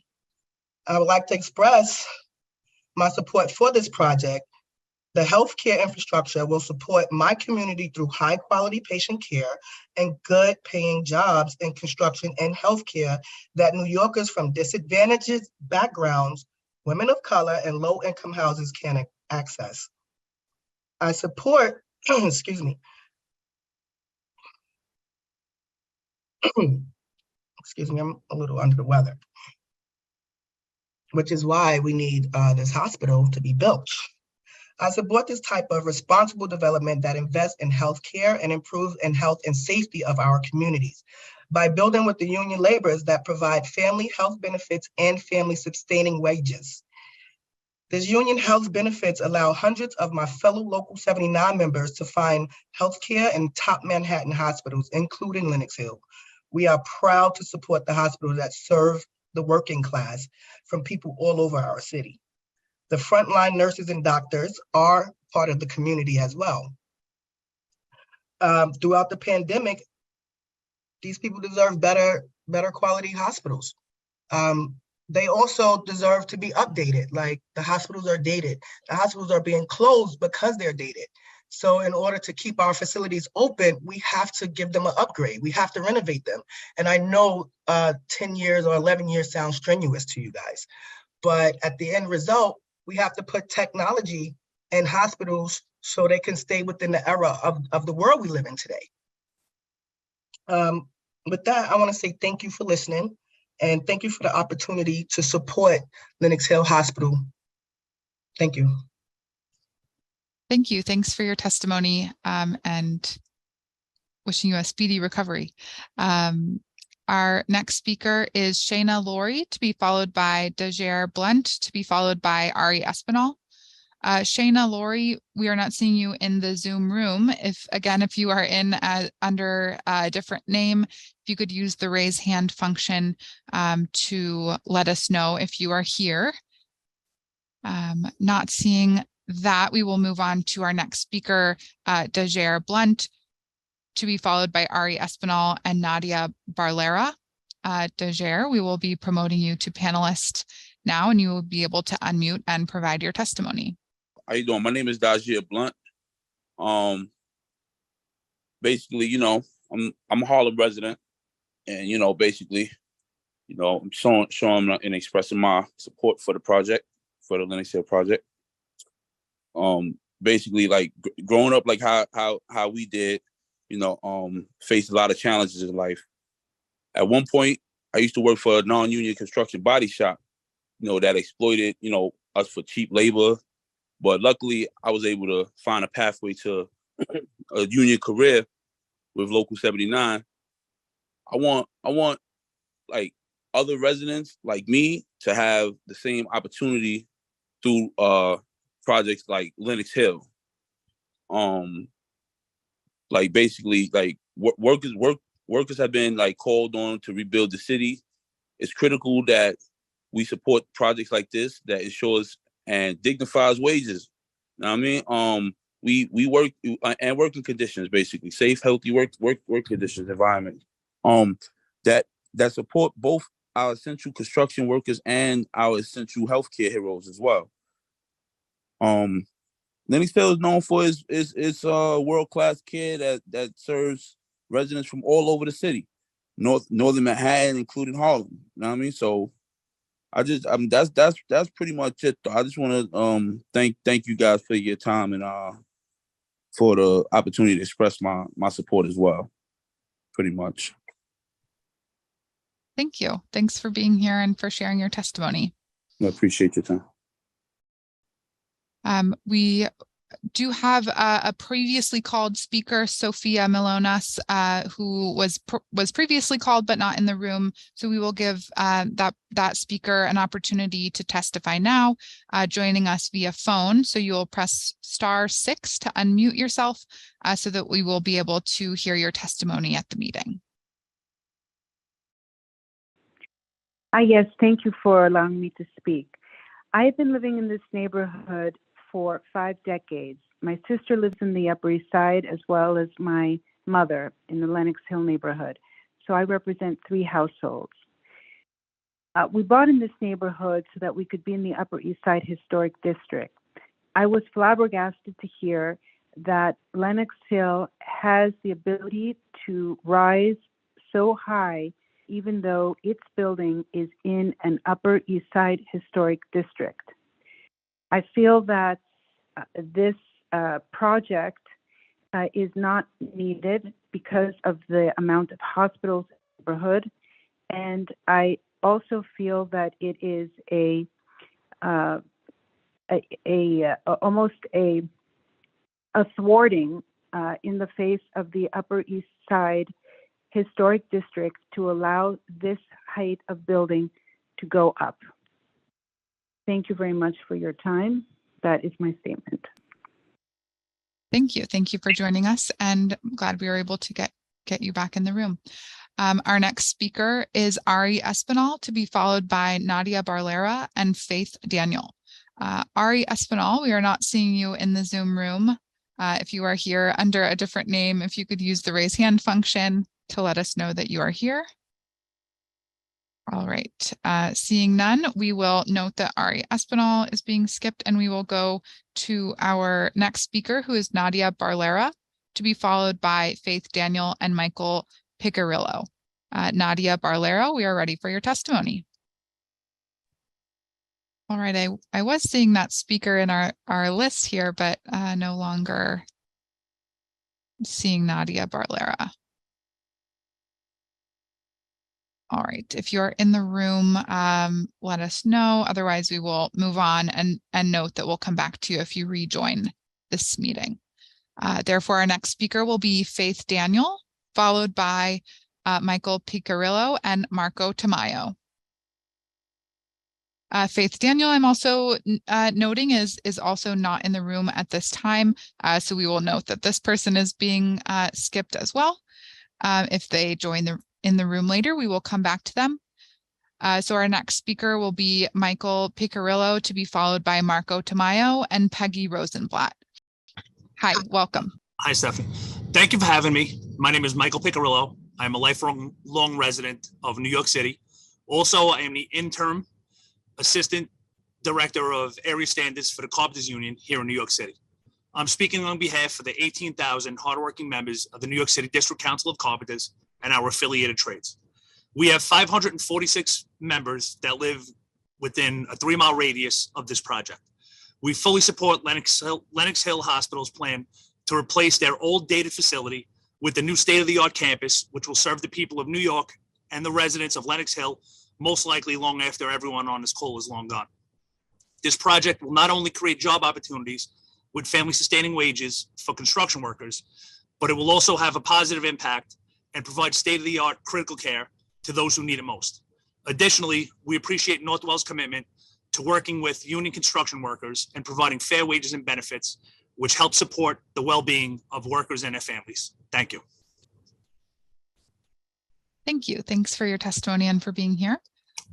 Our next speaker is Marco Tamayo, to be followed by Peggy Rosenblatt and Madeline Tavani. Marco Tamayo, you are our next speaker, and we will promote you to panelists so that you can share your testimony. Thank you.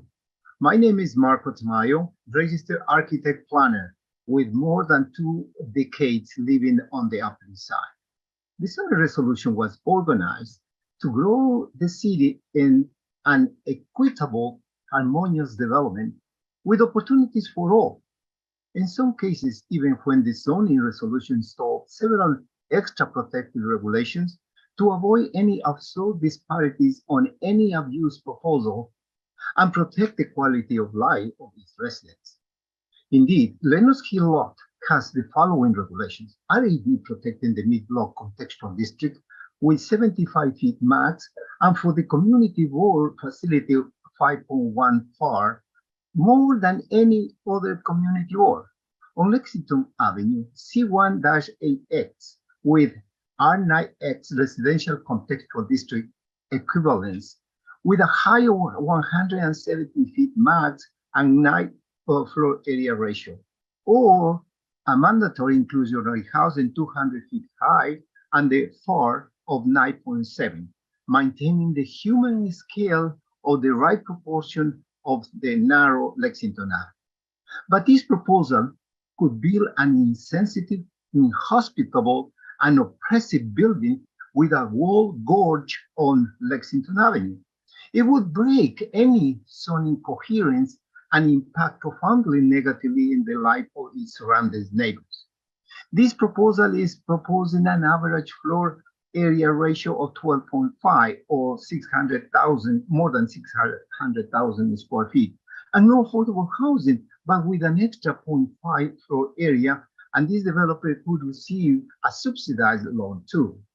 On Lexington Avenue, the maximum height is 170, and they are proposing 436 feet, could form a brutal vertical wall, creating a gorge on the middle of a residential district, whose residents would live in a semi-darkness environment at the base of this oppressive wall gorge forever.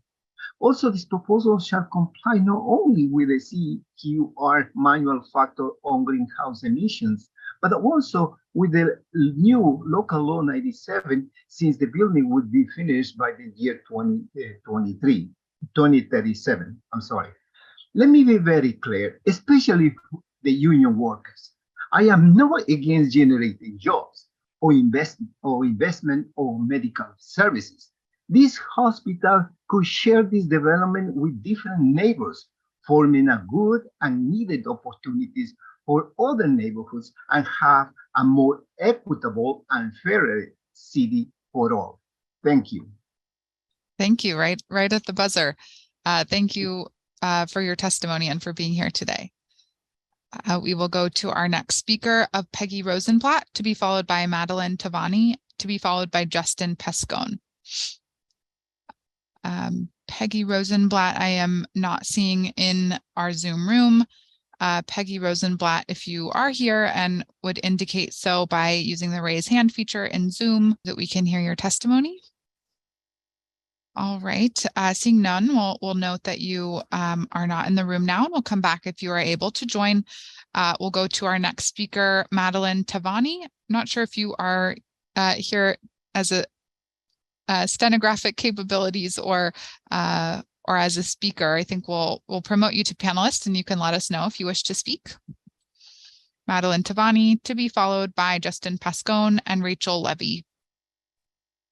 Hi, yeah, I'm just the stenographer. Thanks. Okay, thank you so much. Just wanted to check. All right, so we will move on to our next speaker, Justin Pescone, to be followed by Rachel Levy and Susan Holiday. Justin Pescone, we will promote you to panelist. Great, good afternoon. I just want to thank the chairs and the members of the commission for the opportunity to testify today on this important topic. My name is Justin Pescone. I'm the vice president here at the New York Building Congress. We're a broad-based membership organization that consists of more than 500 constituent organizations and over 250,000 skilled tradespeople and professionals, including architects, engineers, contractors, developers, and labor. For more than 150 years, Lenox Hill Hospital has been a vital resource for New York City and a place where every New Yorker can access comprehensive health care. Northwell Health, in our opinion, has done an exceptional job in providing world-class care for all communities.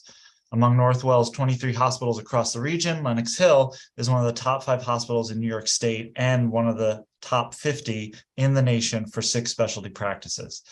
This proposal for the Lenox Hill Hospital is exactly what's needed to meet the patient's needs and what the hospital's excellent staff need to continue serving the Upper East Side for another 150 years.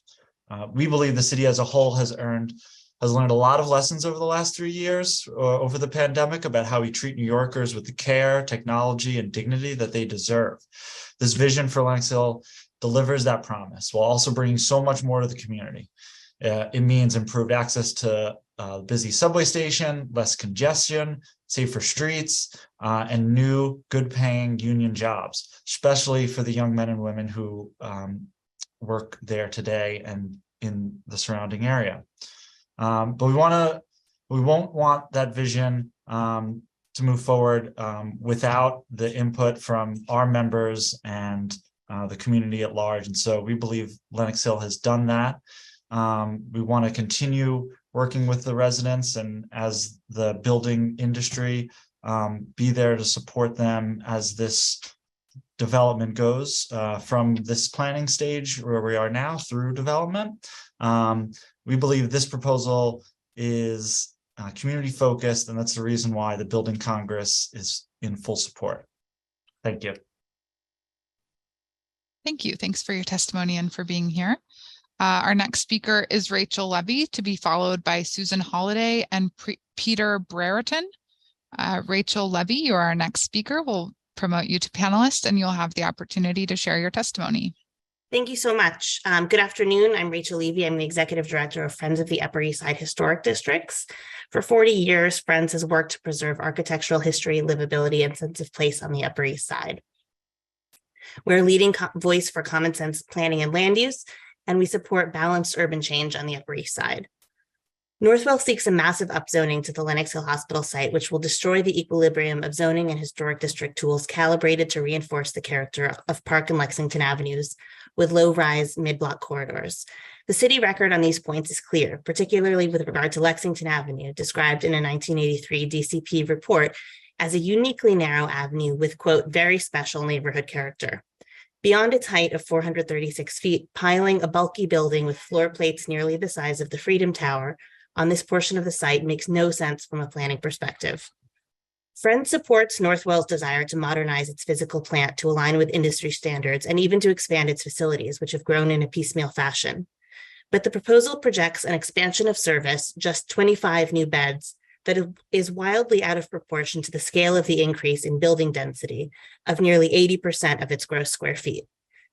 While we understand the desire for single bed rooms, we question whether this is truly the standard at comparable hospitals. Absent a stronger justification, the broad-ranging environmental ramifications from impacts on transportation, neighborhood character, land use and zoning, and the disruptions of a minimum 11-year construction project cannot be mitigated and set a dangerous precedent for mid-block contextual zoning citywide and for other institutional expansion. Underlying the scale and scope of the proposed new building is the insistence that Lenox Hill remain operational throughout the construction, but a phased construction process that involves temporarily relocating services and perhaps utilizing the 3rd Avenue site as a satellite could allow for both a shorter construction period and a facility that spreads the bulk out more evenly across the block. The draft scope of work fails to discuss alternative approaches to the construction process, as well as alternatives to the project itself. These should include both an as-of-right alternative and other alternatives that mitigate the severe impacts of the project. Furthermore, the draft scope of work fails to explain how further concentrating healthcare in a neighborhood already saturated with these services, rather than investing in neighborhoods with greater healthcare needs, will actually serve all New Yorkers. Lenox Hill's history goes back 150 years on this block to its days as the German hospital and exemplifies the history of Yorkville. Several historic buildings on the projected development site make that connection tangible, particularly the Achilles, West, and Einhorn buildings. The draft scope of work should be amended to include the impact on these structures. As our neighborhood undergoes rapid change, we urge Northwell to incorporate elements of remaining historic buildings into the larger project, especially in areas where renovation rather than new construction is planned. This would go a long way toward retaining a human scale element at the street level and responding to the built context and decades of community-driven planning in this neighborhood. We urge DCP to take the required hard look at these issues and urge Northwell to explore a more sensitive approach within the grandfathered mid-block envelope. Thank you. Thank you. Thank you for your testimony and for being here. Our next speaker is Susan Holliday, to be followed by Peter Brereton and Judith Birdie. Susan Holliday, we are not seeing you in the room here. If you joined with a different Zoom link and you are in the room, please let us know by using that raise hand feature. All right, I'm going to pause here and note that we do have a couple of speakers that were called previously and were not in the room at that time. So at the moment, we're going to go back to Faith Daniel to be followed by Peggy Rosenblatt. So these are folks that we skipped that were not in the room that had registered previously. So Faith Daniel, you'll be our next speaker. We will promote you to panelist and you will be able to share your testimony in just a moment. And this person will be followed by Peggy Rosenblatt. Hi, good afternoon. My name is Faith Daniel, and I am a Bronx native, recent Columbia University graduate, and co-facilitator for Community Voices for Health System Accountability, a statewide network of healthcare advocates who collectively focus on ensuring that New York State's oversight of health facilities considers community concerns about proposed transactions and the likely impact on health equity. I am here to express concern and urge you to disapprove or at least significantly downsize this proposed project and consider Northwell to invest in expanding hospital capacity in areas of the city where it is desperately needed, including Harlem, Queens, and the Bronx. From a public health point of view, Upper East Side residents have lower rates of chronic disease, teen pregnancy, infant mortality, and deaths from COVID-19 than citywide rates, demonstrating that there is less need for hospital expansions and upgrades in this part of the city than in unhealthier areas. For example, the New York City Department of Health Community Health profiles show that only 11% of Upper East Side residents are obese, compared to 24% citywide. Only 4% suffer from diabetes, compared to 11% citywide, and 15% have hypertension, compared to 28% citywide. It is also known that Upper East Side residents are far less likely to be living in poverty or be unemployed than are New York City residents as a whole, compared and shown in these New York City health community profiles. These factors affect the health of neighborhoods and indicate that the Upper East Side is relatively well off and unlikely to experience dramatic improvements from this project, whereas less fortunate areas in the city could benefit greatly from more health facility resources, and lives will be saved and healthcare resources will be more accessible. So please consider these considerations. Thank you. Thank you. Thank you for your testimony and for joining us. We'll go back to a prior registered speaker that we had skipped, Peggy Rosenblatt. Peggy Rosenblatt, we will promote you to panelist and give you the opportunity to provide your testimony, and then we will go pick up where we left off in our speakers list moving forward. Good afternoon. Thank you for the opportunity. I have been a resident of the Community Board 8 area on the Upper East Side for over 50 years. My children were born at Lenox Hill. I have had multiple hospitalizations at Lenox Hill, most recently a year and a half ago for over a week. And while I can attest to the excellent care that I was given, I can also speak to the need to modernize the hospital. I think that the community would be well better off, and this is a community that's widely served, as we know from the statistics gathered by the hospital, if we had a modern, contemporary plant to treat everybody. I would also note that I've been a member of the auxiliary of Lenox Hill Hospital for over 25 years.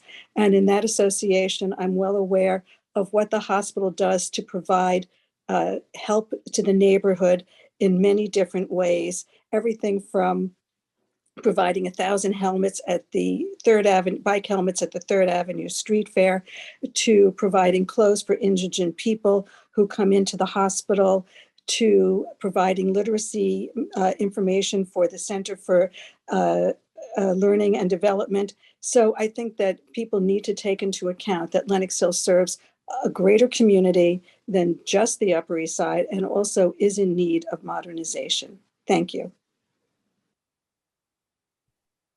Thank you. Thank you for your testimony and for joining. Our next speaker, picking up where we left off with Susan Holliday, to be followed by Peter Brereton and Judith Birdie. Susan Holiday, we are not seeing you in the room again, so we will move on to our next speaker. If you join, we will come back to you. So our next speaker will be Peter Brereton. You'll be promoted to panelist and given the opportunity to provide your testimony. Hi, welcome. Thank you. My name is Peter Brereton. As a union floor cover and resident of New York, I know how crucial it is to keep our infrastructure up to date. Lenox Hill's new hospital will not only provide state-of-the-art medical facilities, but will also create middle-class jobs for local workers like us. Lenox Hill's new hospital will be a game changer for our community's healthcare.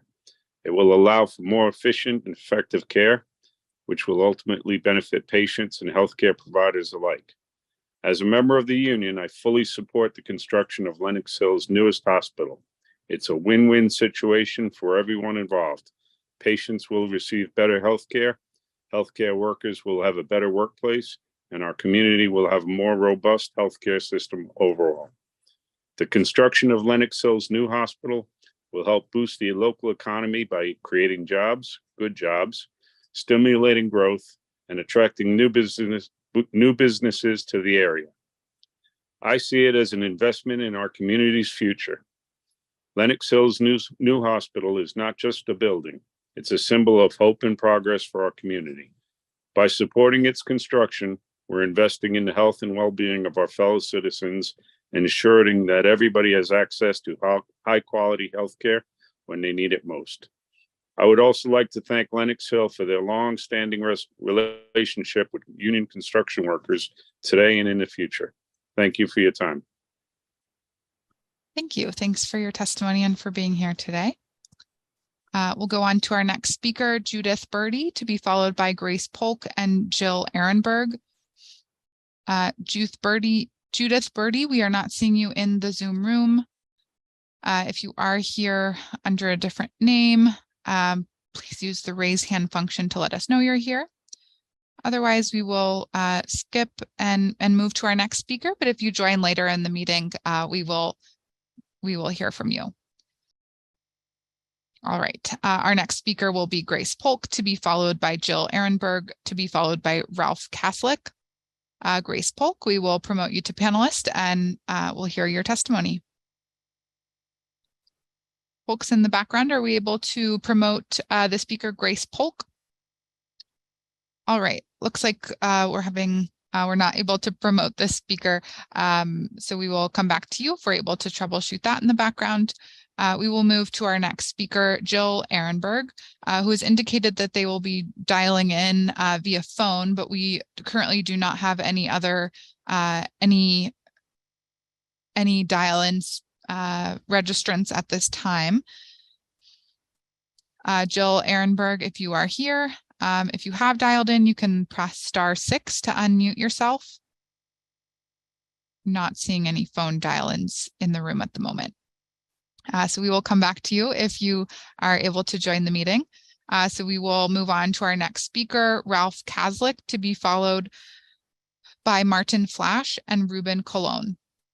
So our next speaker will be Ralph Kaslick. We will promote you to panelist and you'll be able to provide your testimony.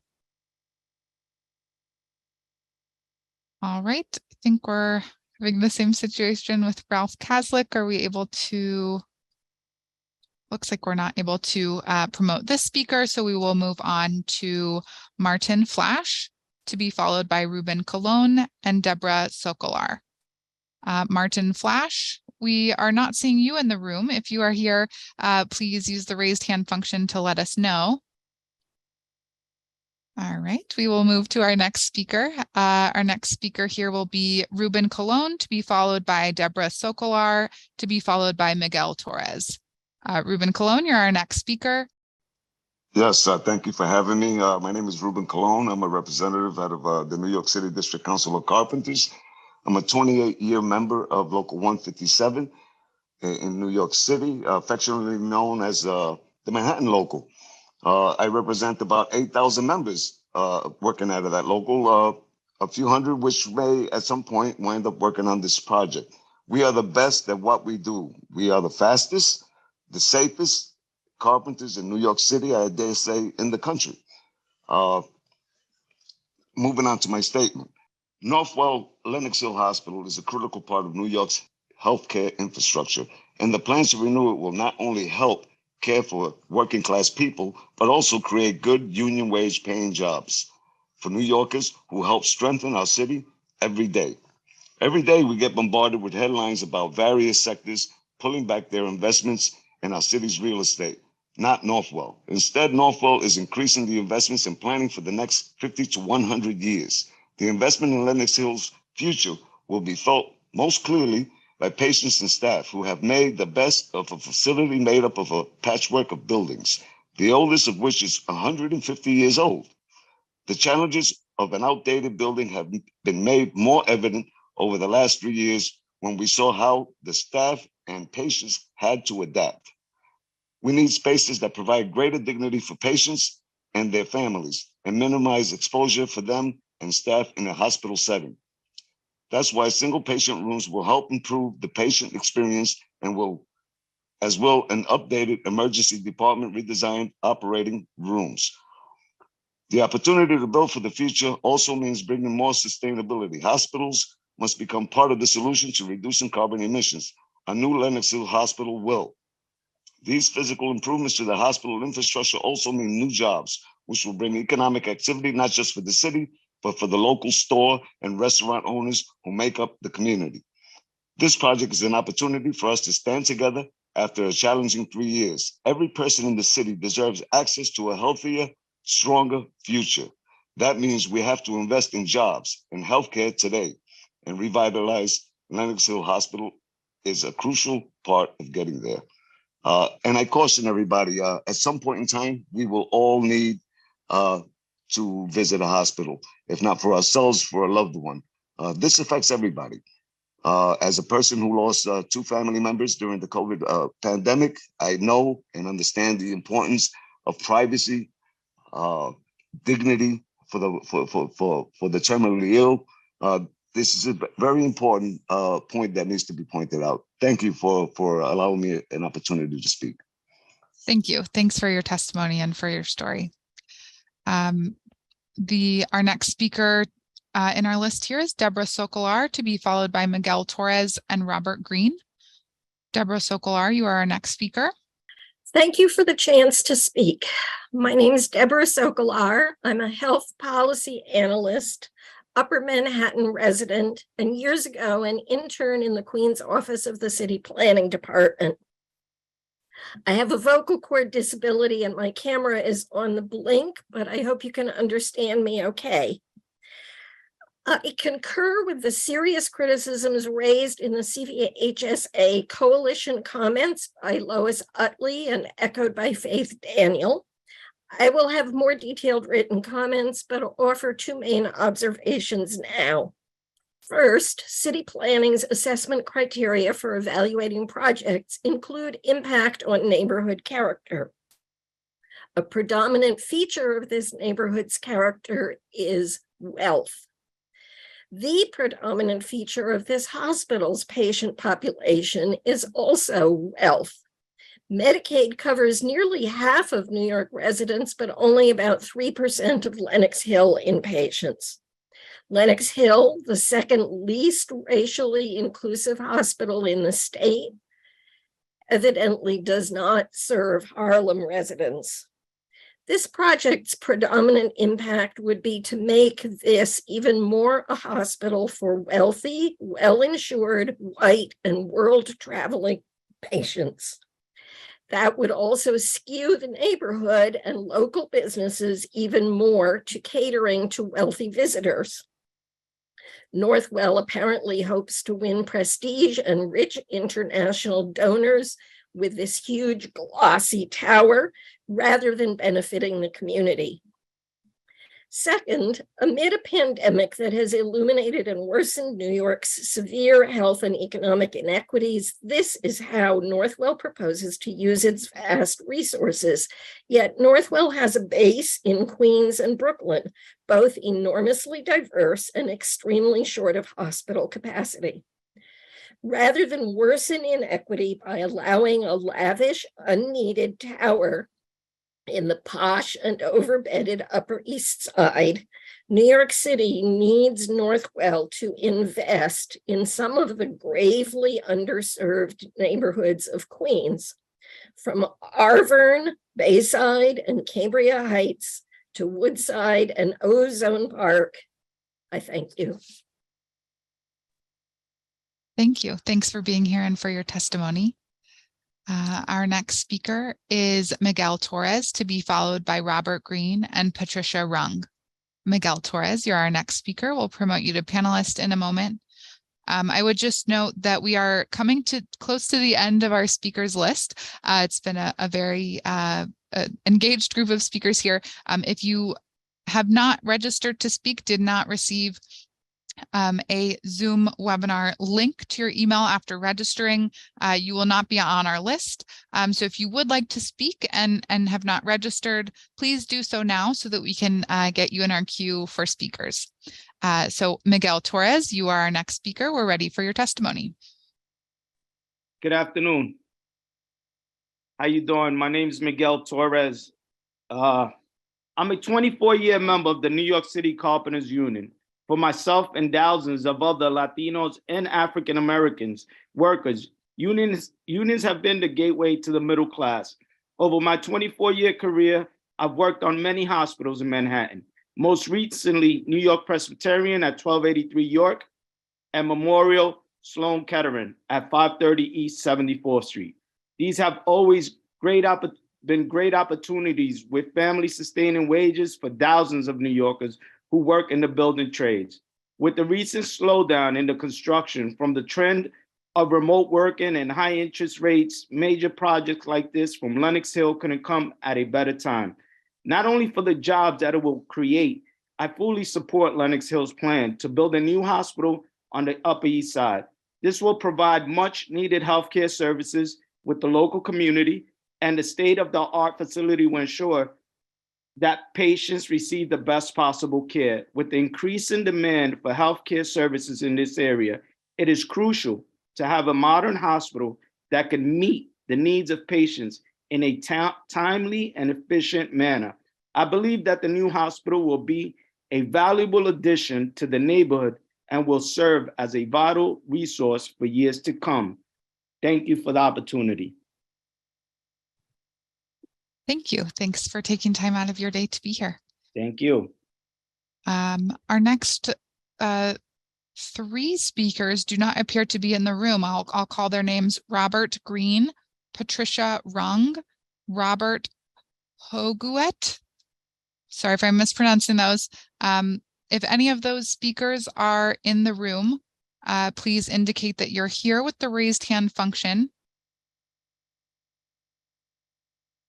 All right, let's promote that user who has raised their hand. We'll see who on our list they are. Yeah, hi, this is Bob Hoguet. Hi. You hear me? Hi. Thank you for the opportunity to speak. I am in my 9th decade of residing on the Upper East Side, most of it within 10 blocks or so of Lenox Hill Hospital. We are now on East 79th Street and Lexington Avenue. I am among those who have used the hospital, and I support the idea of support the idea of renovation and upgrading, but I'm emphatically opposed to the large, ginormous tower that is proposed. I think since the start of this discussion, there have been efforts to ask Lenox Hill, ask Northwell to provide an alternative within the existing zoning envelope, perhaps including using monies that would otherwise be spent on this overly large project to enhance its distributed healthcare facilities in other boroughs and other parts of the city, thus providing the neighborhood and adjacent community the facilities that it needs, but also enhancing services to the outer boroughs, while at the same time providing the jobs that our union brethren are understandably looking for To my knowledge, Northwell hasn't done that. And I urge the committee to pressure or ask, demand of Northwell, whatever powers it has, that it present a plan B that is along those lines.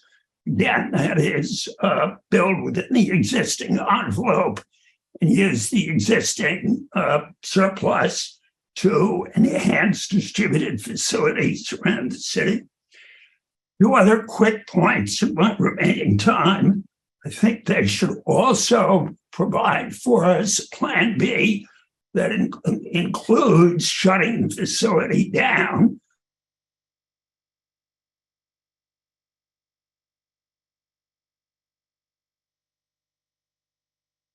It looks like we lost that speaker. Looks like they dropped out of Zoom. So if you are able to rejoin, we would we'll hold that 30 seconds of your time. Oh, hi. Hello, can you hear me? Yes. Yeah, okay. We lost you for a second. Sorry, I don't quite know where I was, but very quickly, I think they should ask that the panel ask them to consider and demonstrate a plan B, which involves shutting down during the construction period. And finally, that they include in their assessment an estimate of the decline in property values in the adjacent area, especially during the construction period. So thank you. That's it from me. Thank you. Thank you. I'm glad we were able to hear your full testimony. Thanks for being here. Thank you. Did we have Robert Green or Patricia Rung in the room? We're not seeing either of those speakers in Zoom, but if you are here, please use that raised hand function. Otherwise, we will move on to our next three speakers, Tom Smallage, Lo Vanderwalk, and Sharon Pope Marshall. So Tom Smallage, you are our next speaker. We'll promote you to panelist, and you will be able to provide your testimony here. Checking with my back of house folks, are we able to promote that speaker? All right, looks like we are not able to promote that speaker, so we'll go to our next speaker, Lo Vanderwalk, to be followed by Sharon Pope Marshall, to be followed by Dee Dee Wells. Lo Vanderwalk, you are our next speaker. Yes, my name is Lo Vanderwalk. I represent Carnegie Hill Neighbors, which serves an area in the Upper East Side, and quite distant from Lenox Hill, but still many of our members attend Lenox Hill, and Lenox Hill is part of our wider community. So we are very concerned about this project. Overall, we consider the project as too big and too ambitious. For example, in terms of zoning, Lexington Avenue allows only 170 feet, and the hospital is planning for over 450 feet tall. So we think that this represents a major increase in technology, and so the comparison of beds is maybe not appropriate. One concern is that Medicare patients will not qualify because all the rooms are single patient occupancy. So we think that there should be a mix of single and double. But we also think that the project should return to the drawing boards and offer two alternatives. One is the as of right, and two is maybe a modest increase over as of right based on certain parameters that need to be considered by the participating parties. We also think that this downscale in size will mitigate two construction problems: the major disruptions and also the 11-year length. And in addition to that, there should be some consideration given to a complete shutdown of the hospital, perhaps during certain summer months.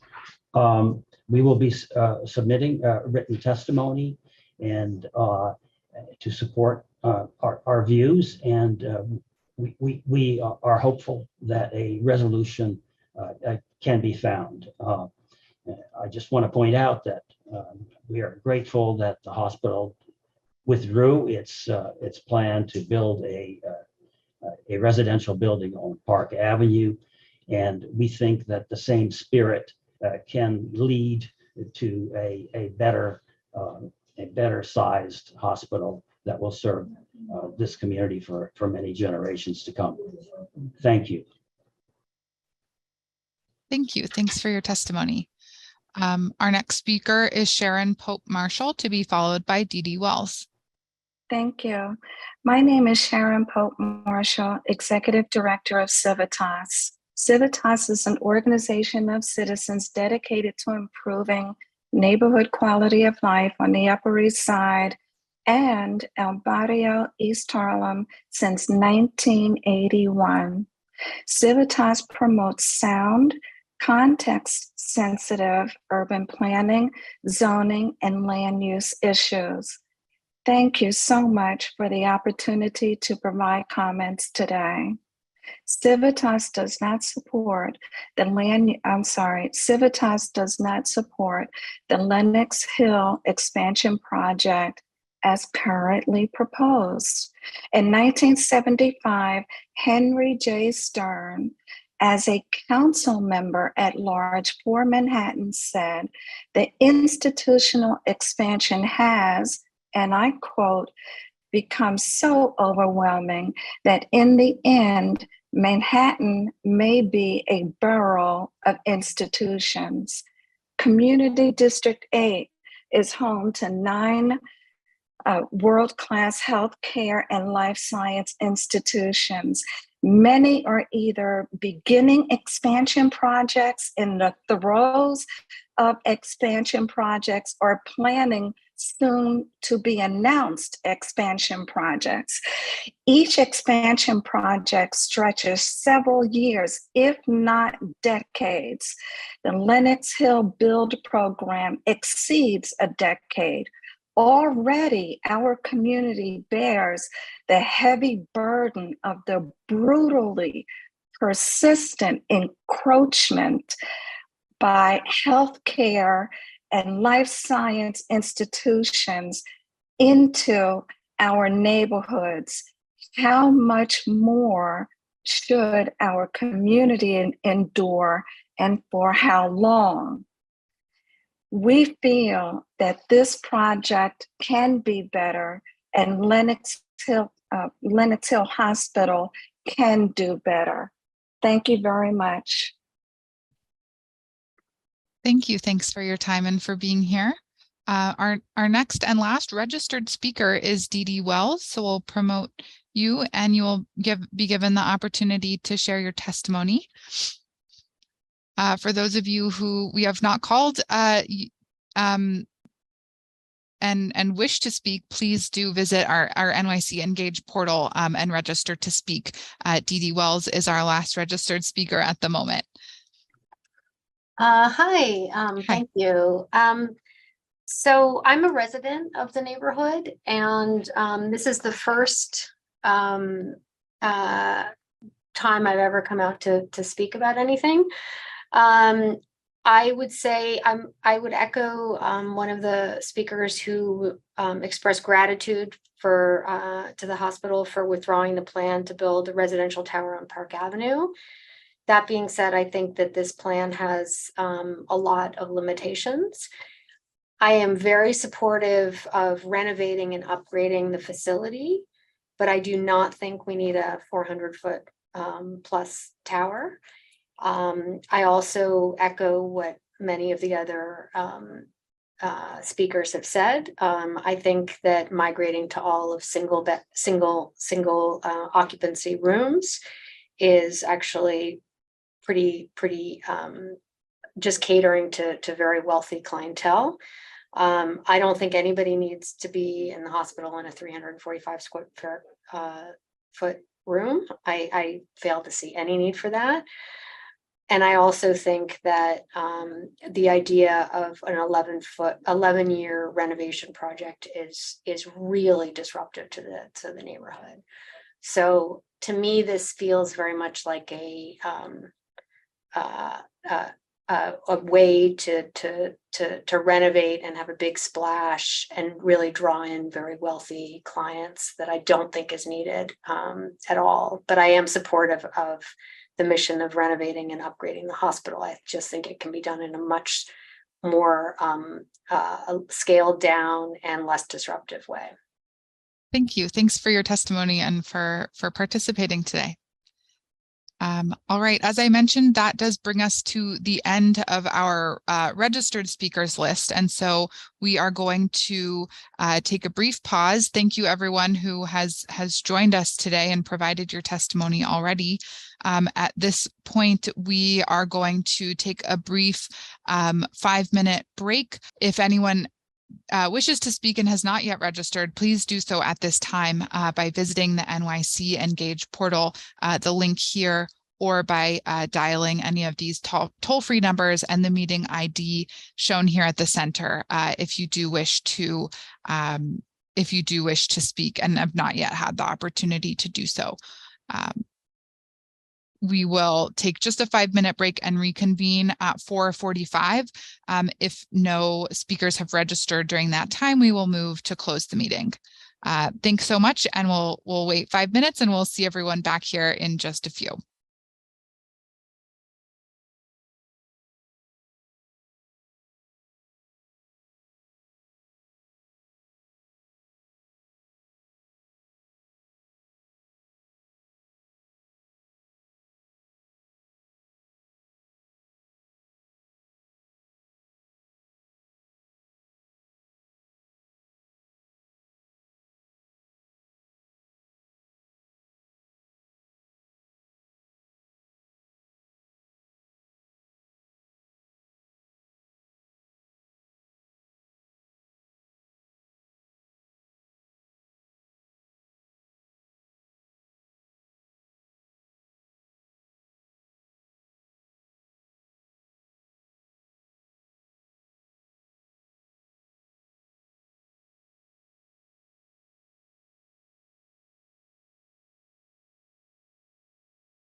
Good afternoon, everyone. Welcome back. You are tuning into the remote public scoping meeting for the Lenox Hill Hospital proposal.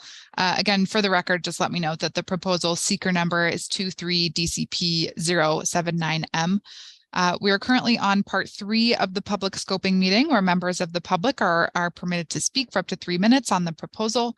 And we were on a 5-minute break to allow any registered speakers, any speakers to register who did not already have the chance to do so. We did receive one additional registrant, someone who had registered previously, Judith Birdie, but we are again not seeing this speaker in the Zoom. Judith, if you are in the room and would like to speak, all right, let's go ahead and promote that person who has raised their hand and confirm that this is Judith and give them the opportunity to speak. Am I on now? Yes, we can hear you. Hello. Okay, good afternoon. My name is Judith Birdie. I'm a longtime resident of the Upper East Side and of Roosevelt Island. To hear of Northwell's $1 billion plan to redo Lenox Hill and glamorize it and make it more elegant to conform with the other Upper East Side hospitals is an appalling thought. I happen to work with New York City Health and Hospitals Corporation. We do not get $1 billion to improve 11 public hospitals, let alone one 450-bed hospital. Lenox Hill is not a safety net hospital. They do not take in Medicare and uninsured patients unless insisted on doing it. They do participate in the indigent care plan, where they do get funding from the state of New York to take care of patients, indigent patients. And they do have charity. You can get charity funding from the hospital, but you have to dig out how to find it and how to procure this these charity, what they call charity care plan. So it is not a hospital that is willing to give anything other than what they have to give to people who are not, who cannot afford the service. Also, from what I understand, the new building will be partially or funded by the New York State Dormitory Authority, which is a public New York State entity, which means the residents of the state of New York are funding this structure. So this is also, we have many, many poor neighborhoods and safety net and public hospitals that need this funding much more than Northwell. And I feel that this whole building is completely out of proportion. You're not adding one more bed, you're adding a few facilities, but it's really nice to have a fancy subway entrance on one side of the street and make it very glitzy and glamorous to conform with the standards of the neighborhood. And I really think it's a destructive project. It will not do anything to enhance our community. And our community does go beyond the Upper East Side. The Upper East Side does not end. The people's income is not that high just because they are on the Upper East Side. And I do not think Lenox Hill is serving a purpose by planning this $1 billion expansion. Thank you very much for giving me the opportunity to speak. Thank you. Thank you for your testimony and for being here and what is a lengthy meeting. Is there anyone else in the room who does wish to provide testimony? I see one speaker in our attendees that has their hand raised. If we can allow to speak that panelist, that we can that attendee, if we can confirm that they are a registered speaker.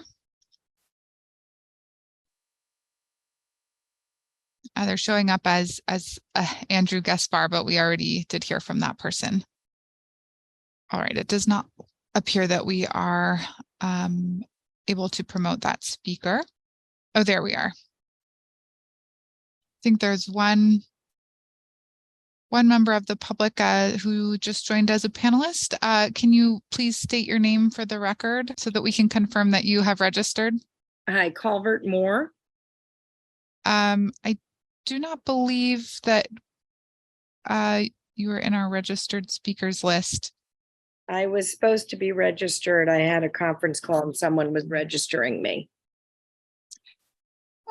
Okay, we will allow your testimony now, and if you could provide we'll provide our email so that you can get us your contact information. Absolutely. So may I proceed now? Yes, please do. Okay, great. My name is Culvert Moore. I'm a lifelong resident of 75th Street between Park and Lex, and I currently live on 75th and Park. I am wondering if and why the proposed building by Northwell, which is the largest employer in New York State and has a huge number of locations already present, is not using a satellite location. Instead of building in a facility area that is already overcrowded, overpopulated, and simply does not allow for the scale and size of the building that they have proposed. That is completely out of scope for many, many reasons. It's excessive, and it will bring tons of traffic. It will shut down streets for 11 years, 7 days a week on 75th, 76th, Lexington, Park Avenue,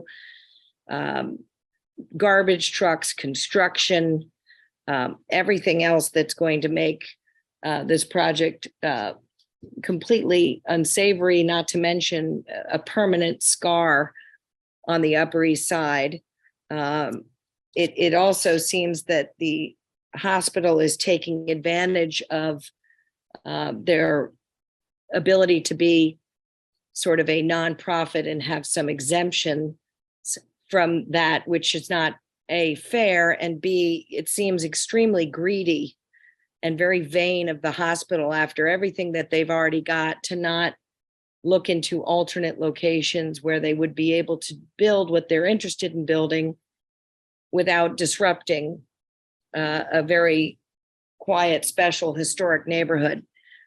And they're not even adding a very large number of beds, and they are planning on servicing people outside of the neighborhood and zip code, which is fine, but that destruction to our neighborhood is a permanent scar, as we said, and yet it won't even be servicing our neighborhood the way that we would hope it would, as they can't even provide the right number of beds doing it there.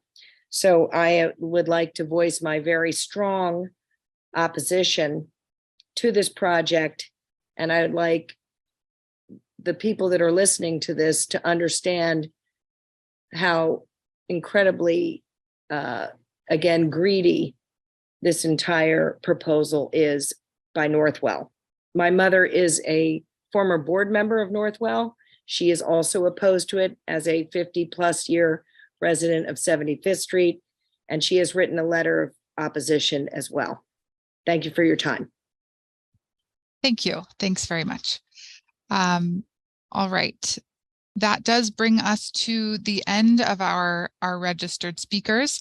And at this point, we will move to close the meeting.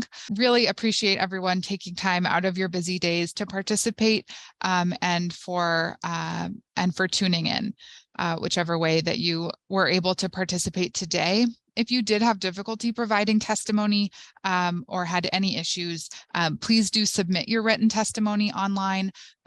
You can access the link on the NYC Engage portal on our website by emailing or mailing comments to the department. As notified during this meeting, we are aware of an issue with the comments distribution list. So if you have submitted comments to us already via this email, please check your spam folder and see if there was a bounce back. We're resolving this issue as quickly as we can.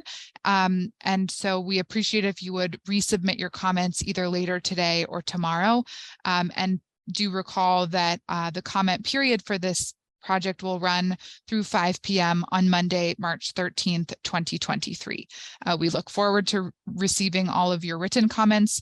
And again, all of the comments heard today, and the written comments will be summarized and responded to in the final scope of work, and any changes made regarding the draft scope of work will be indicated in the final scope of work. I mentioned our deadline for our scoping meeting comment. Our email and mailing addresses are shown here. With that, the time is 4:56 and this public scoping meeting is now closed. Thank you, everyone. Have a good evening.